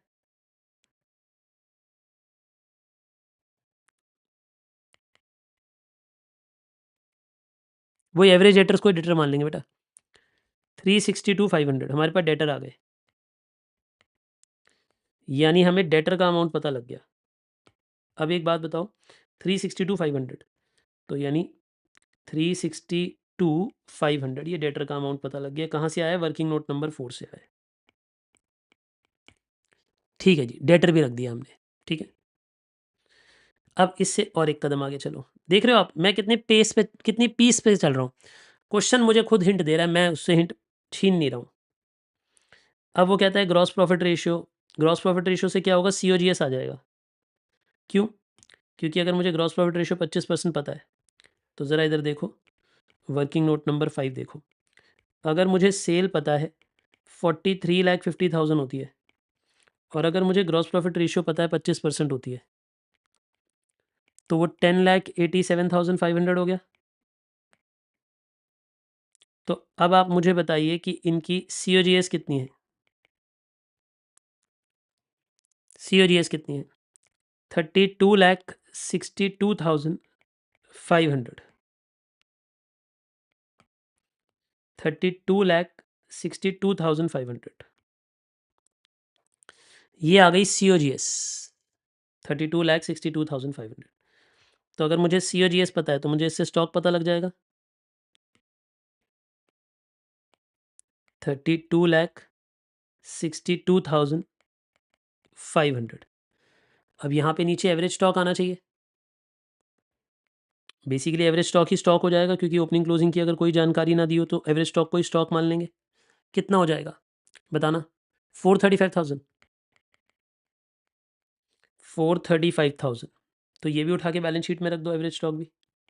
ये वर्किंग नोट नंबर 1 से आया है, 435,000। ठीक है जी, ये भी क्लियर हो गया। और आगे पढ़ते हैं। अब वो हमें कहता है कि देखो मेरे पास करेंट एसेट मुझे पता है, करेंट रेशियो पता है। अब अगर मैं ये कहूँ कि मुझे करेंट रेशियो पता है और करेंट लायबिलिटी पहले ही पता है 2.9:1, तो अगर मैं वर्किंग नोट नंबर 6 बना दूँ करेंट रेशियो के ऊपर बेस्ड, जो कि current asset by current liability होता है, और ये 2.9/1 है। करेंट एसेट नहीं पता मुझे, लेकिन मुझे करेंट लायबिलिटी पता थी 3 लाख की है। तो आप मुझे बताइए, अगर मुझे करेंट लायबिलिटी 3 लाख रुपए की पता है, तो मुझे करेंट एसेट कितने के पता है, बता सकता है कोई?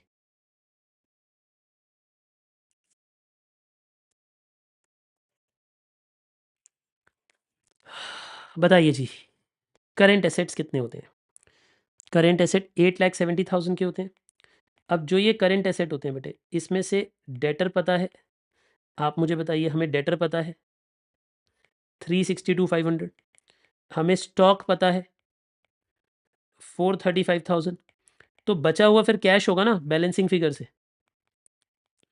तो कैश का कितना अमाउंट आता है, 72,500 कैश आ गया। ये समझ आ गया आपको कैश कैसे आया 72,500 का? क्योंकि अगर मुझे टोटल करेंट एसेट पता लग गए, इमेजिन करो ना बेटा, ये तीनों करेंट एसेट होते हैं, ये तीनों करेंट एसेट है। अगर इसमें से 2 फिगर पता है और टोटल पता है, अगर मुझे तीनों करेंट एसेट का टोटल पता है और 2 फिगर्स पता है, तो फिर मेरे पास अपने आप ही कैश आ जाएगा। कैश कितना आ गया, कैश आ गया, आप बोल रहे हो 72,500। अब इस सब की बैलेंसिंग फिगर से फिर आपके पास फिक्स एसेट्स आ जाएगा, फिक्स एसेट से फिक्स एसेट बैलेंसिंग फिगर से आ जाएगा, कितना आ जाएगा, वो भी 870 आ जाएगा। बस मज़ा ही आ गया। बताओ लाइफ में मज़ा आ गया कि नहीं आ गया? मज़ा आ गया सर। सर जी इतना भयंकर मज़ा आया ना कि क्या ही कहूँ।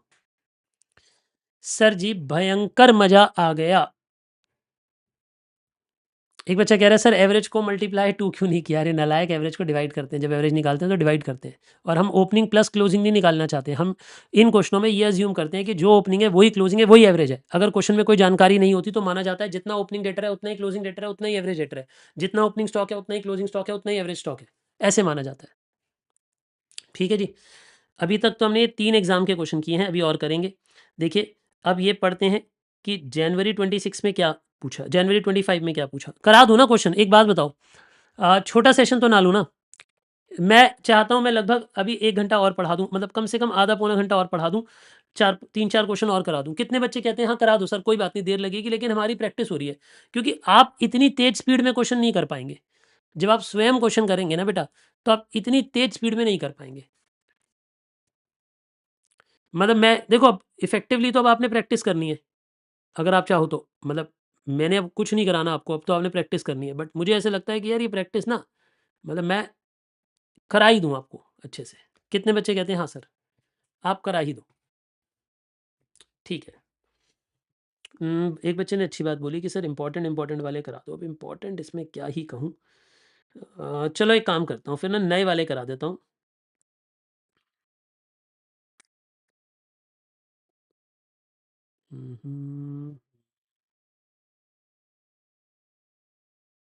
पहले ये डिफरेंट वाले करा देता हूँ, ये रह ना जाए मेरे से। क्योंकि अगर ये रह गए तो फिर भाई मतलब आपसे स्वयं से होंगे नहीं, और इनके मैंने सोल्यूशन भी नहीं दे रखे। तो जिनके सोल्यूशन मैंने नहीं दे रखे पहले मैं वो करा देता हूँ। ठीक है। कितने बच्चे कह रहे हैं हाँ सर पहले वो वाले क्वेश्चन करा दो जिनके सोल्यूशन आपने नहीं दिए हुए? ठीक है ना। सुनिए, तो पहले ये देखो, क्वेश्चन नंबर 12 देखो। Excellence limited has the following data. क्योंकि मेरे ख्याल से मैंने सोल्यूशन जो प्रिंट किए हैं वो 10 तक ही किए हैं शायद, जो आपको दिए हैं 10 तक दिए हैं। तो 11 12 13 मुझसे करवा लो पहले, ठीक है ना। पहले 12 देख लो, छोटे छोटे वाले दोनों पहले कराया। तो excellence limited has the following data projection for the next 5 year. हमें निकालना क्या है पहले ये देखो, हमें निकालनी है interest service coverage ratio and debt service coverage ratio, दो निकालनी है। पहले इनके फॉर्मूले अपने माइंड में क्लियर करो, पहले अपने माइंड में इनके फॉर्मूलाज क्लियर करो। देखो मेरे बच्चे ये बात को सुनो, हमें सबसे पहले तो ये देखना है सॉल्यूशन नंबर 12 में कि मुझे निकालना है फर्स्ट पार्ट में interest coverage ratio. Interest service coverage ratio निकलो या इंटरेस्ट कवरेज लिखो, एक ही बात होता है। हमें याद होना चाहिए फॉर्मूला। फॉर्मूला ये कहता है कि जो पैसा आपने पे करना है वो डिनोमिनेटर में आएगा, जो पैसा आपने पे करना है वो डिनोमिनेटर में आएगा, तो डिनोमिनेटर में इंटरेस्ट आएगा। और उस पैसे को देने के लिए आपके पास कितना पैसा होता है वो न्यूमरेटर में आएगा देने से पहले। ये आ गया पहला फॉर्मूला। और दूसरा फॉर्मूला उसने बोला है debt service coverage ratio. Debt service coverage ratio, इसका ये मतलब है कि डिनोमिनेटर में इंटरेस्ट भी आएगा और इंस्टॉलमेंट यानी जो प्रिंसिपल आप देते हो वो भी आएगा। अब ऊपर क्या आएगा? ऊपर आएगा profit after tax plus interest plus non cash non operating expenses. Non cash non operating expenses ये आते हैं। याद आया आपको ये फॉर्मूला? बहुत बढ़िया, बहुत बढ़िया। कशिश जैन ने पूरा फॉर्मूला लिख दिया चैट में, शाबाश, बहुत ही बढ़िया। चलिए अब हमें ना, अब हमारे माइंड में ये क्लियर है हमें क्या क्या कहाँ कहाँ रखना है। क्या मेरी बातें समझ आ रही हैं बेटा? हम क्वेश्चन नंबर 12 डिस्कस कर रहे हैं, ज़रा ध्यान से समझिए। हमने डिनोमिनेटर में हमें इंटरेस्ट सर्विस कवरेज रेशियो और डेट सर्विस कवरेज रेशियो निकालनी है। हमने पहले उन दोनों के फॉर्मूले लिख दिए, बस अभी मैंने फॉर्मूले लिखे हैं। अब पढ़िए क्वेश्चन क्या कहता है। प्रॉफिट आफ्टर टैक्स इतना है, प्रॉफिट आफ्टर टैक्स, और टैक्स इतना है, और इंटरेस्ट इतना है। तो मैं बैकवर्ड जाके ईबीआईटी निकाल सकता हूँ। देखो कैसे। अगर मैं इधर एक वर्किंग नोट बनाना स्टार्ट कर दूँ, अगर मैं लिखूँ ईबीआईटी में से इंटरेस्ट चला जाता है तो अर्निंग आफ्टर टैक्स आ जाता है, तो अर्निंग आफ्टर टैक्स आ जाता है, अर्निंग बिफोर टैक्स आ जाता है, फिर उसमें से टैक्स चला जाता है तो अर्निंग आफ्टर टैक्स आ जाता है। क्वेश्चन ने ये हमें दे रखा है, देखो ध्यान से पढ़ो। क्वेश्चन ने प्रॉफिट आफ्टर टैक्स दे रखा है 480, तो 480 का प्रॉफिट आफ्टर टैक्स है। और क्वेश्चन ने हमें टैक्स भी दे रखा है 125, 125 का टैक्स भी दे रखा है। तो अगर इसे रिवर्स जाओगे तो ये ऐड हो जाएगा, तो ये 605 हो जाएगा। रिवर्स जाके, और फिर उसने हमें इंटरेस्ट भी दे रखा है 162 का। तो और रिवर्स चले जाओ तो ये 767 का EBIT हो गया। तो EBIT कितना हो गया 767, यानी अगर मैं ये देखूं तो 767 अपॉन 162, यानी इसका आंसर तो 4.73 टाइम्स आ भी गया। क्या मैं ये कह दूं कि आपको इंटरेस्ट कवरेज रेशियो समझ आ गई है? जल्दी से मुझे बता दीजिए, क्या मैं ये कह दूं कि आपको इंटरेस्ट कवरेज रेशियो समझ आ गई है? आपने कहा जी हाँ सर, मुझे इंटरेस्ट कवरेज रेशियो तो समझ आ गई। अब आती है डेट सर्विस कवरेज रेशियो की बात। देखो डेट सर्विस कवरेज रेशियो में भी हमें क्या क्या पता है इस पूरे में। प्रॉफिट आफ्टर टैक्स तो 480 था, ये पैट हो गया, प्लस इंटरेस्ट 162 हो गया। अभी हमें देखना होगा कि डेप्रिसिएशन वापस ऐड बैक करनी है जो, और नीचे इंटरेस्ट प्लस इंस्टॉलमेंट, तो इंटरेस्ट कितना है, इंटरेस्ट 162 है, वो भी लिख दिया नीचे। ठीक है जी, ये भी लिख दिया मैंने। अभी लेकिन इंस्टॉलमेंट लिखना बाकी है, ठीक है ना। आइए ज़रा, अब वो कहता है रीपेमेंट ऑफ लोन कितनी करते हैं, यानी ये इंस्टॉलमेंट हो गई। रीपेमेंट ऑफ लोन यानी इंस्टॉलमेंट कितनी, 178, यानी ये इंस्टॉलमेंट हो गई रीपेमेंट ऑफ लोन। और ये रही डेप्रीसिएशन 155 की, तो 155 की डेप्रीसिएशन भी ऐड बैक कर दो, यानी इसका मतलब आंसर कितना हो जाएगा, इसका आंसर हो जाएगा 2.34 टाइम्स। क्या मज़ा आया है क्वेश्चन पढ़कर? देख रहे हो मैंने कैसे मैकेनिकल बना दिया पूरा क्वेश्चन ना। मैं चाहता हूँ कि आपके दिमाग में ये मैकेनिकली चले, ज़्यादा स्ट्रेस नहीं लेना, मैकेनिकल तरीके से क्वेश्चन करना है। क्योंकि जैसे ही आप मैकेनिकल तरीके से करते हो ना, अपने दिमाग को लगाते हो, दिल को नहीं लगाते हो क्वेश्चन के साथ, तो क्वेश्चन हमेशा करेक्ट निकलेगा। आप अगर दिल लगाओगे तो आप कंफ्यूज होगे, दिमाग लगाओगे तो एकदम से कर दोगे, धड़ाधड़ क्वेश्चन कर दोगे। जल्दी बताइए मुझे, सब बच्चों को समझ आया है ये? और एक बात और बता दो, कितने बच्चे शुरू से अब तक टिके हुए हैं, गिरे नहीं हैं? यानी पूरे पढ़ कर ही जाएंगे, आज पूरी पढ़ाई कर कर ही जाएंगे, पूरा का पूरा जितना मैंने क्वेश्चन कराने वो सारे करके ही जाएंगे प्रैक्टिस।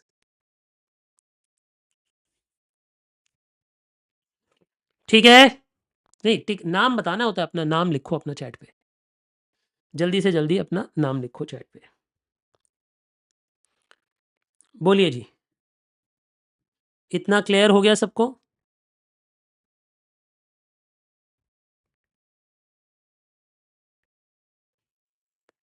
अब आपने कहा सर ये तो मुझे क्लियर हो गया सर, इसमें आई हैव ज़ीरो ऑब्जेक्शंस। ठीक है जी, फिर अगला क्वेश्चन देखते हैं। क्वेश्चन नंबर 13 देखिए, वो हमें ये कहता है, आराम से समझो, वो कहता है कि देखो रिटर्न, रिटर्न का मतलब होता है प्रॉफिट। प्रॉफिट कितना है ये दिया है, सेल दी है, कैपिटल एम्प्लॉयड दी है, ठीक है। पहले कहता है कैपिटल टर्नओवर रेशियो निकालो, फिर कहता है नेट ऑपरेटिंग प्रॉफिट रेशियो निकालो।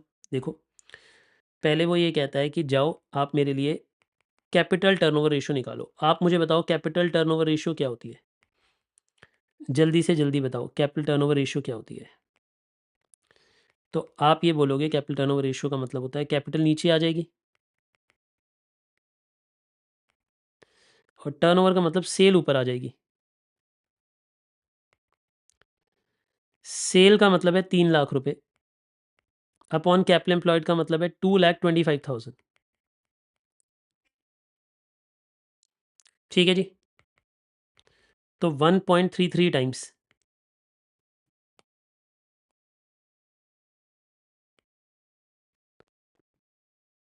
क्या ये बात आपको समझ आ गई बेटा, मैंने क्या कहा, हाँ या ना?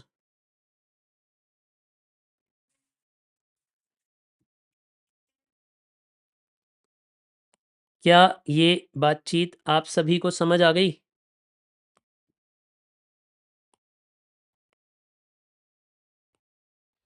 ये आ गया ए। बी पार्ट पे आइए, अब वो कहता है नेट ऑपरेटिंग प्रॉफिट रेशियो। तो इसका मतलब क्या होगा, net profit upon sales into 100। तो नेट प्रॉफिट 80,000 का है हमारा, रिटर्न मतलब नेट प्रॉफिट, सेल मतलब 3 लाख रुपए, कितने परसेंट है? तो इसका आंसर हो गया 26.67%। ठीक है जी, तो ये भी समझ आ गया आपको। नेट ऑपरेटिंग प्रॉफिट रेशियो भी क्लियर हो गया? बोलिए जी, ये बात भी क्लियर है?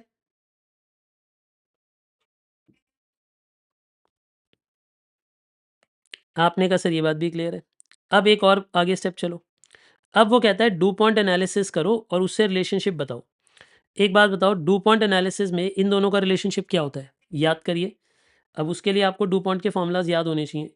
ये देखो, ये मैंने डू पॉइंट मॉडल के फॉर्मूलाज लिखे थे आपके लिए। याद है आपको कि 2 रेशियोज़ को मल्टीप्लाई करके या 3 रेशियोज़ को मल्टीप्लाई करके किसी और रेशियो का आंसर निकालते हैं। तो आरओआई निकलता है जब हम नेट ऑपरेटिंग प्रॉफिट रेशियो और कैपिटल टर्नओवर रेशियो को मल्टीप्लाई कर देते हैं, क्योंकि सेल से सेल कट जाएगा, प्रॉफिट बाय कैपिटल एम्प्लॉयड बचेगा, तो वो आरओआई आ जाएगा। यानी आरओआई आ जाता है।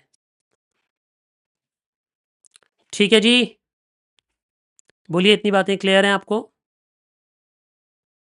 कोई दिक्कत तो नहीं है जी? बहुत बढ़िया।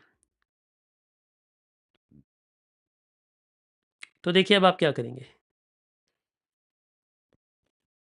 अब आप इसमें मल्टीप्लाई करिए, डू पॉइंट एनालिसिस लगाइए और आप ये कहिए कि कैपिटल टर्नओवर रेशियो और नेट ऑपरेटिंग प्रॉफिट रेशियो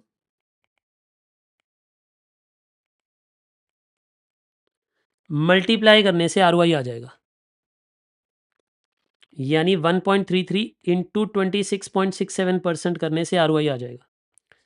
तो हमारे लिए आरओआई कितना आ जाएगा? 35.47% आरओआई आ जाएगा।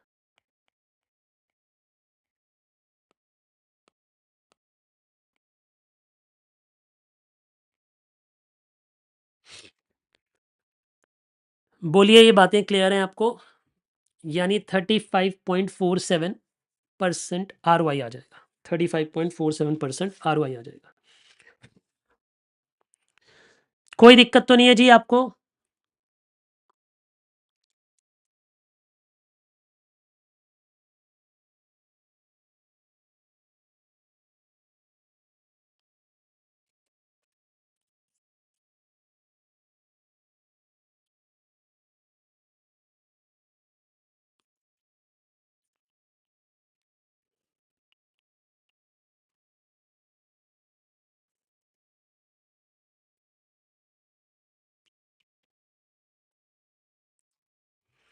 कोई दिक्कत तो नहीं? चलिए शाबाश, ये भी आपको अगर समझ आ गया तो आई एम वेरी हैप्पी। अब आइए, एक क्वेश्चन ना मैं थोड़ा बड़ा वाला करा देना चाहता हूँ। क्या आप मेरे साथ इस एक बड़े वाले क्वेश्चन को करना चाहेंगे जिसमें ऑपरेटिंग एक्सपेंस निकालना होता है? मतलब इसमें क्या होगा कि ना आपको डबल मेहनत करनी पड़ेगी, बट क्या आप करने के लिए तैयार हो? बोलिए बेटे ज़रा, क्या आप मेरे साथ डबल मेहनत करने के लिए तैयार हो, हाँ या ना? क्योंकि सर डबल क्यों होगी, बट मैं ये एक आखिरी क्वेश्चन करा देना चाहता हूँ ताकि इसमें क्या होगा फ़ायदा कि अगर आपने ये वाला एक क्वेश्चन पढ़ लिया तो आपकी लाइफ बन जाएगी। जल्दी से जल्दी मुझे बताइए कि क्या आप तैयार हैं ऐसा एक बड़ा क्वेश्चन करने के लिए? देखिए ज़रा, चलिए मेरे साथ पढ़िए क्वेश्चन नंबर 11। ये मैं पूरा लिख के कराऊँगा, पूरा समझा के कराऊँगा। हो सकता है मैं ये आज का आखिरी क्वेश्चन भी कराऊँ, बट आपने स्पीड पकड़नी है और मेरे साथ-साथ पढ़ना है। ठीक है जी? देखिए, गणपति लिमिटेड नाम की कोई कंपनी है। अच्छी बात है अगर कोई कंपनी है तो। और वो हमें ये कहता है कि देखो, मैं आपसे ऑपरेटिंग एक्सपेंसेस निकलवाना चाहता हूँ। हमारी सेल है 60 लाख रुपीज़ की। सेल कितने की है? 60 लाख रुपीज़ की। बहुत बढ़िया। अगर आपकी सेल 60 लाख रुपीज़ की है और आपकी रिटर्न ऑन नेट वर्थ कितनी है, वो आपको खुद ही पता है कि आपकी रिटर्न ऑन नेट वर्थ कितनी है। रिटर्न ऑन नेट वर्थ बता रहा है आपको कि ये है 25%। ठीक है? तो मतलब मालिक लोगों ने पैसा कितना कमाया है? 25%। और हमें इनकम टैक्स भी पता है, हमें ये भी पता है, इन्फॉर्मेशन भी पता है, सीओजीएस भी पता है, डेटर भी पता है, क्रेडिटर भी पता है। काफ़ी सारी जानकारी दी हुई है। तो चलिए इस क्वेश्चन को हम करते हैं।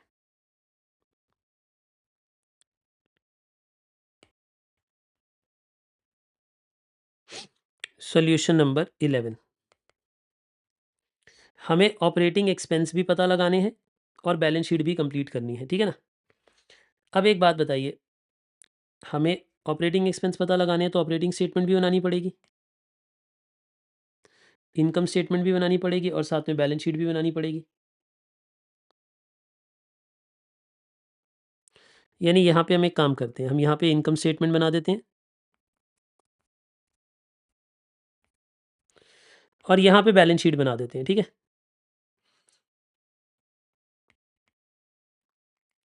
स्पीड में चलेंगे थोड़ी, आपने लिखना नहीं है, आपने सिर्फ समझना है, ठीक है। बैलेंस शीट में देखो क्या क्या आएगा, share reserves, share capital, reserves and surplus, ये इक्विटी का पैसा हो गया, 15% वाले डिवेंचर्स, 15% वाले डिवेंचर्स, ये लॉन्ग टर्म डेट हो गई, और फिर क्रेडिटर करेंट लाइबिलिटी का पार्ट हो गए।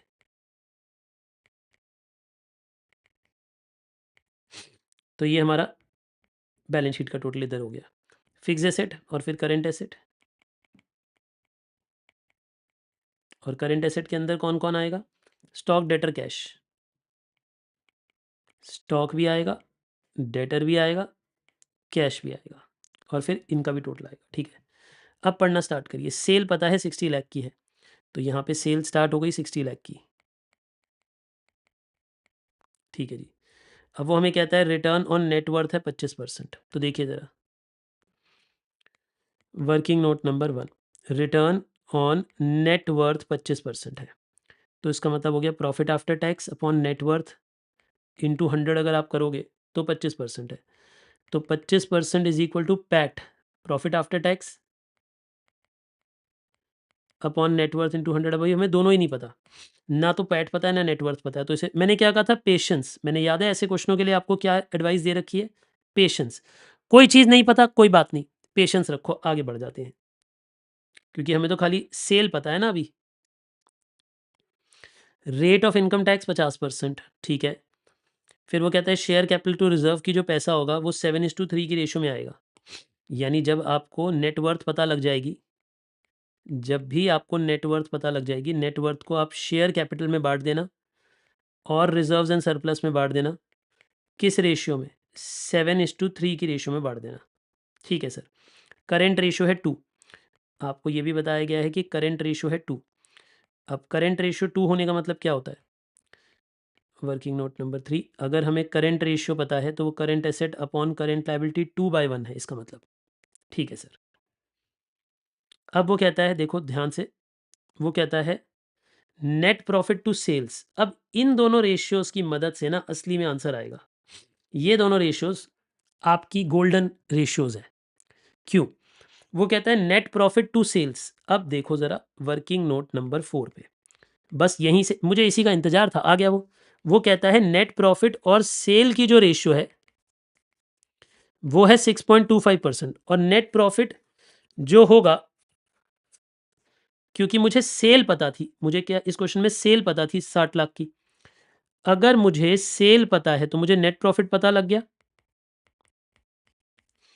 भाई देखो मेरी बातों को ध्यान से समझो, अगर मुझे सेल पता थी तो मुझे नेट प्रॉफिट पता लग गया, यानी प्रॉफिट आफ्टर टैक्स पता लग गया। कितना है नेट प्रॉफिट यानी प्रॉफिट आफ्टर टैक्स, देखो गलती मत करा देना मुझसे, मैं आपकी कैलकुलेशन पे डिपेंड कर रहा हूँ। 375 हो गया नेट प्रॉफिट, तो यानी हमें नेट प्रॉफिट पता लग गया, यानी हमें पैट पता है, यानी इस पूरी स्टेटमेंट में अंत में जो पैट आना है ना, प्रॉफिट आफ्टर टैक्स आना है, वो हमें ऑलरेडी पता चल गया कि वो 375,000 है। ये वर्किंग नोट नंबर 4 से निकल चुका है, ठीक है। अब मुझे अगर पैट पता है तो पैट को यहाँ रखकर मैं नेटवर्थ भी निकाल लूँगा। ठीक बात है सर, बिल्कुल ठीक बात कही आपने, तो कि अगर मुझे पैट पता चल चुका है तो 25% ऑफ पैट, यानी अगर वो 375,000 है तो नेटवर्थ भी निकल आएगी। बताइए नेटवर्थ कितनी आ जाएगी, नेटवर्थ मतलब मालिक लोग का पैसा कितना आ जाएगा, किसी ने निकाला कि 15 लाख आ रहा है, बच्चे बोल रहे हैं, बच्चों ने कहा कि नेटवर्थ आ जाएगी 15 लाख। तो अगर नेटवर्थ पता है तो नेटवर्थ को बांट भी दो 7:3 में। अगर आपको नेटवर्थ 15 लाख रुपीज़ की पता है तो उसके 70% और 30% अलग अलग कर दो, तो उसका 70% और 30% कितना हो जाएगा, 4,50,000 और 10,50,000, यही हो गया ना बेटे। 1050 और 450 ये बैलेंस शीट में रख भी दो, तो ये 1050 हो गया और ये 450 हो गया। लो जी, दो टर्म्स भी आ गई हमारे पास, तो बहुत बढ़िया, बहुत मज़ेदार। यहाँ तक की बातें समझ आई कैसे किया। सेल से नेट प्रॉफिट निकाला, नेट प्रॉफिट यानी पैट आ गया। अब पैट को इधर रख के उससे नेटवर्थ आ गई, नेटवर्थ को रख के इसे डिवाइड कर दिया और दोनों को डिवाइड करके बैलेंस शीट में भी रख दिया। जो जो आता जाएगा बैलेंस शीट में रखते जाओ, ठीक है। अब आगे पढ़िए। अब वो कहता है कि देखो भाई मेरे पास क्या क्या इन्फॉर्मेशन ऑलरेडी है। अब मैं पहले ना गिवन इन्फॉर्मेशन दिखा रहा हूँ। डेटर्स भी पता है, क्रेडिटर भी पता है, दोनों 2-2 लाख के हैं। तो मुझे क्रेडिटर भी पता है 2 लाख के हैं और मुझे डेटर भी पता है 2 लाख के हैं। इनफैक्ट अब एक बात बताओ, अगर मुझे क्रेडिटर पता है और एक ही करंट लायबिलिटी है, क्योंकि बैलेंस शीट का फॉर्मेट गिवन है, फॉर्मेट गिवन होने में ज़्यादा आसानी होती है। क्यों? क्योंकि अगर फॉर्मेट गिवन है, फॉर्मेट गिवन का मतलब ये है कि इसके अलावा अब और कोई टर्म तो आ नहीं सकती। तो करंट लायबिलिटी में और तो कुछ आ नहीं सकता, एक ही करंट लायबिलिटी है खाली 2 लाख की, तो उसे रख के करंट एसेट निकाल लो। यानी अगर मुझे ये पता है कि current asset upon 2 lakh rupees की करंट लायबिलिटी है और 2/1 है, तो करंट एसेट 4 लाख रुपीज़ के हो गए। यानी करंट एसेट हमारे पास 4 लाख रुपीज़ के हो गए। ये बात भी समझ आ गई। तो हमें आउटर कॉलम में करंट एसेट का टोटल भी पता चल गया। ठीक है, बहुत बढ़िया। और आगे पढ़िए। अब वो कहता है कि देखिए हमें इंटरेस्ट ऑन डिबेंचर्स पता है। अगर इंटरेस्ट ऑन डिबेंचर्स पता है और डिबेंचर का रेट पता है तो उससे डिबेंचर निकल सकते हैं, बैकवर्ड वर्किंग करके डिबेंचर निकल सकते हैं। बिल्कुल सर। देखिए ऐसे समझो कि अगर मुझे इंटरेस्ट ऑन डिबेंचर पता है, वर्किंग नोट नंबर 5 देखो, तो मुझे ये बात पता है कि डिबेंचर्स को अगर मैं रेट से, इंटरेस्ट रेट से इंटू करूँगा तो इंटरेस्ट आएगा। अगर मुझे डिबेंचर का अमाउंट नहीं पता, लेकिन मुझे डिबेंचर का अमाउंट नहीं पता, लेकिन मुझे डिबेंचर का इंटरेस्ट रेट पता है। इंटरेस्ट रेट कितना है? 15%। और इंटरेस्ट का अमाउंट पता है 60,000। तो कोई मुझे डिबेंचर का अमाउंट निकाल के दे सकता है, कितना होगा? बोलिए जी। 4 लाख। तो बच्चों ने बताया कि डिबेंचर होंगे हमारे 4 लाख रुपीज़ के, यानी हमारे डिबेंचर्स होंगे ज़रूर 4 लाख के। तो अगर डिबेंचर 4 लाख के हैं तो यहाँ 4 लाख लिख दो। इसका मतलब टोटल लायबिलिटी साइड भी पता लग जाएगी। ये वर्किंग नोट नंबर 5 से आया था शायद, है ना? जी हाँ। अब मुझे इसका टोटल बता दो। 15 और 6 21 लाख हो गया ना, 21 लाख। अगर ये भी 21 लाख है और हमें करेंट एसेट पहले ही पता है तो फिक्स एसेट पता लग गए। फिक्स एसेट कितने के हो जाएंगे बेटा? 17 लाख की हो जाएगी बैलेंसिंग फिगर से। अब आपको समझ आ रही है बेटा ये स्टेटमेंट हम कैसे बनाते जा रहे हैं? सभी लोगों को समझ आ रही है स्टेटमेंट? बहुत बढ़िया, बहुत ही बढ़िया। हमें ये भी क्लियर हो गया। ठीक है। अब वो हमें COGS भी दे रहा है 18 लाख। तो एक बात बताओ, अगर मैं यहाँ पे सेल में से COGS हटा दूंगा तो मेरे पास सीधा ही ग्रॉस प्रॉफिट आ जाएगा, वो भी 42 लाख का। 42 लाख में से जब मैं ऑपरेटिंग एक्सपेंसेस को हटाऊंगा, क्योंकि ऑपरेटिंग इनकम तो है नहीं, तो मेरे पास ऑपरेटिंग प्रॉफिट आएगा। और ऑपरेटिंग प्रॉफिट का मतलब होता है EBIT आ जाएगा। ठीक है। EBIT में से इंटरेस्ट हटाऊंगा, इंटरेस्ट होता है 60,000 रुपीज़ का। तो जैसे EBIT में से इंटरेस्ट हटाऊंगा मेरे पास अर्निंग बिफोर टैक्स बचेगा, फिर मैं उसमें से टैक्स माइनस करूंगा। ठीक है जी। अब टैक्स के बारे में क्या कहा था क्वेश्चन ने? टैक्स का रेट है 50%। तो अगर टैक्स का रेट 50% है तो फिर प्रॉफिट आफ्टर टैक्स बचेगा, तो प्रॉफिट आफ्टर टैक्स भी 50% ही होगा। बेटे अगर 100% में से 50% माइनस कर दिया तो 50% ही बचेगा। बोलिए हाँ या ना। अब बैकवर्ड वर्किंग कर दो। बैकवर्ड वर्किंग करने का मतलब होता है कि अगर ये 50 है तो ये भी 5375 ही होगा, और माइनस माइनस प्लस हो जाएगा तो ये 750 हो जाएगा। 750 में 60,000 और ऐड कर दो तो 8,10,000 हो जाएगा। बैकवर्ड वर्किंग समझ आ रही है? तो यानी ऑपरेटिंग एक्सपेंसेस बैलेंसिंग फिगर से कितने आ जाएंगे हमारे?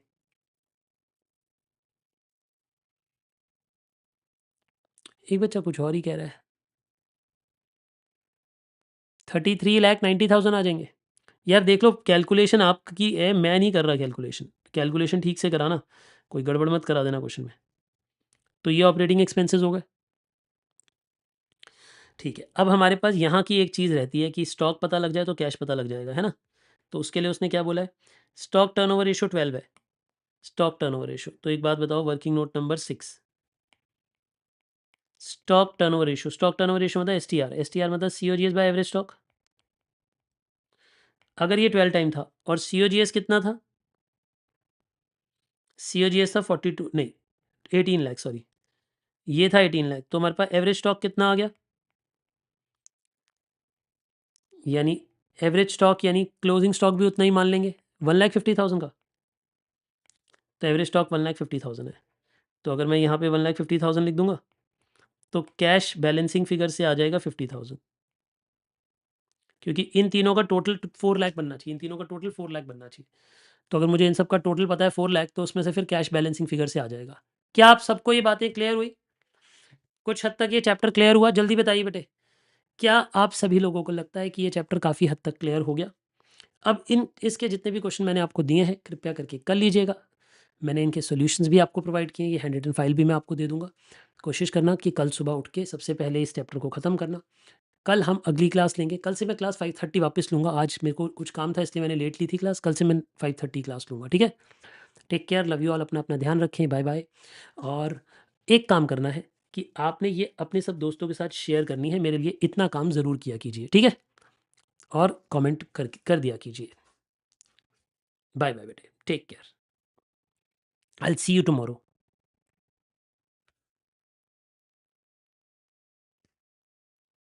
बाय। नोट्स अभी डाल देता हूँ, ठीक है?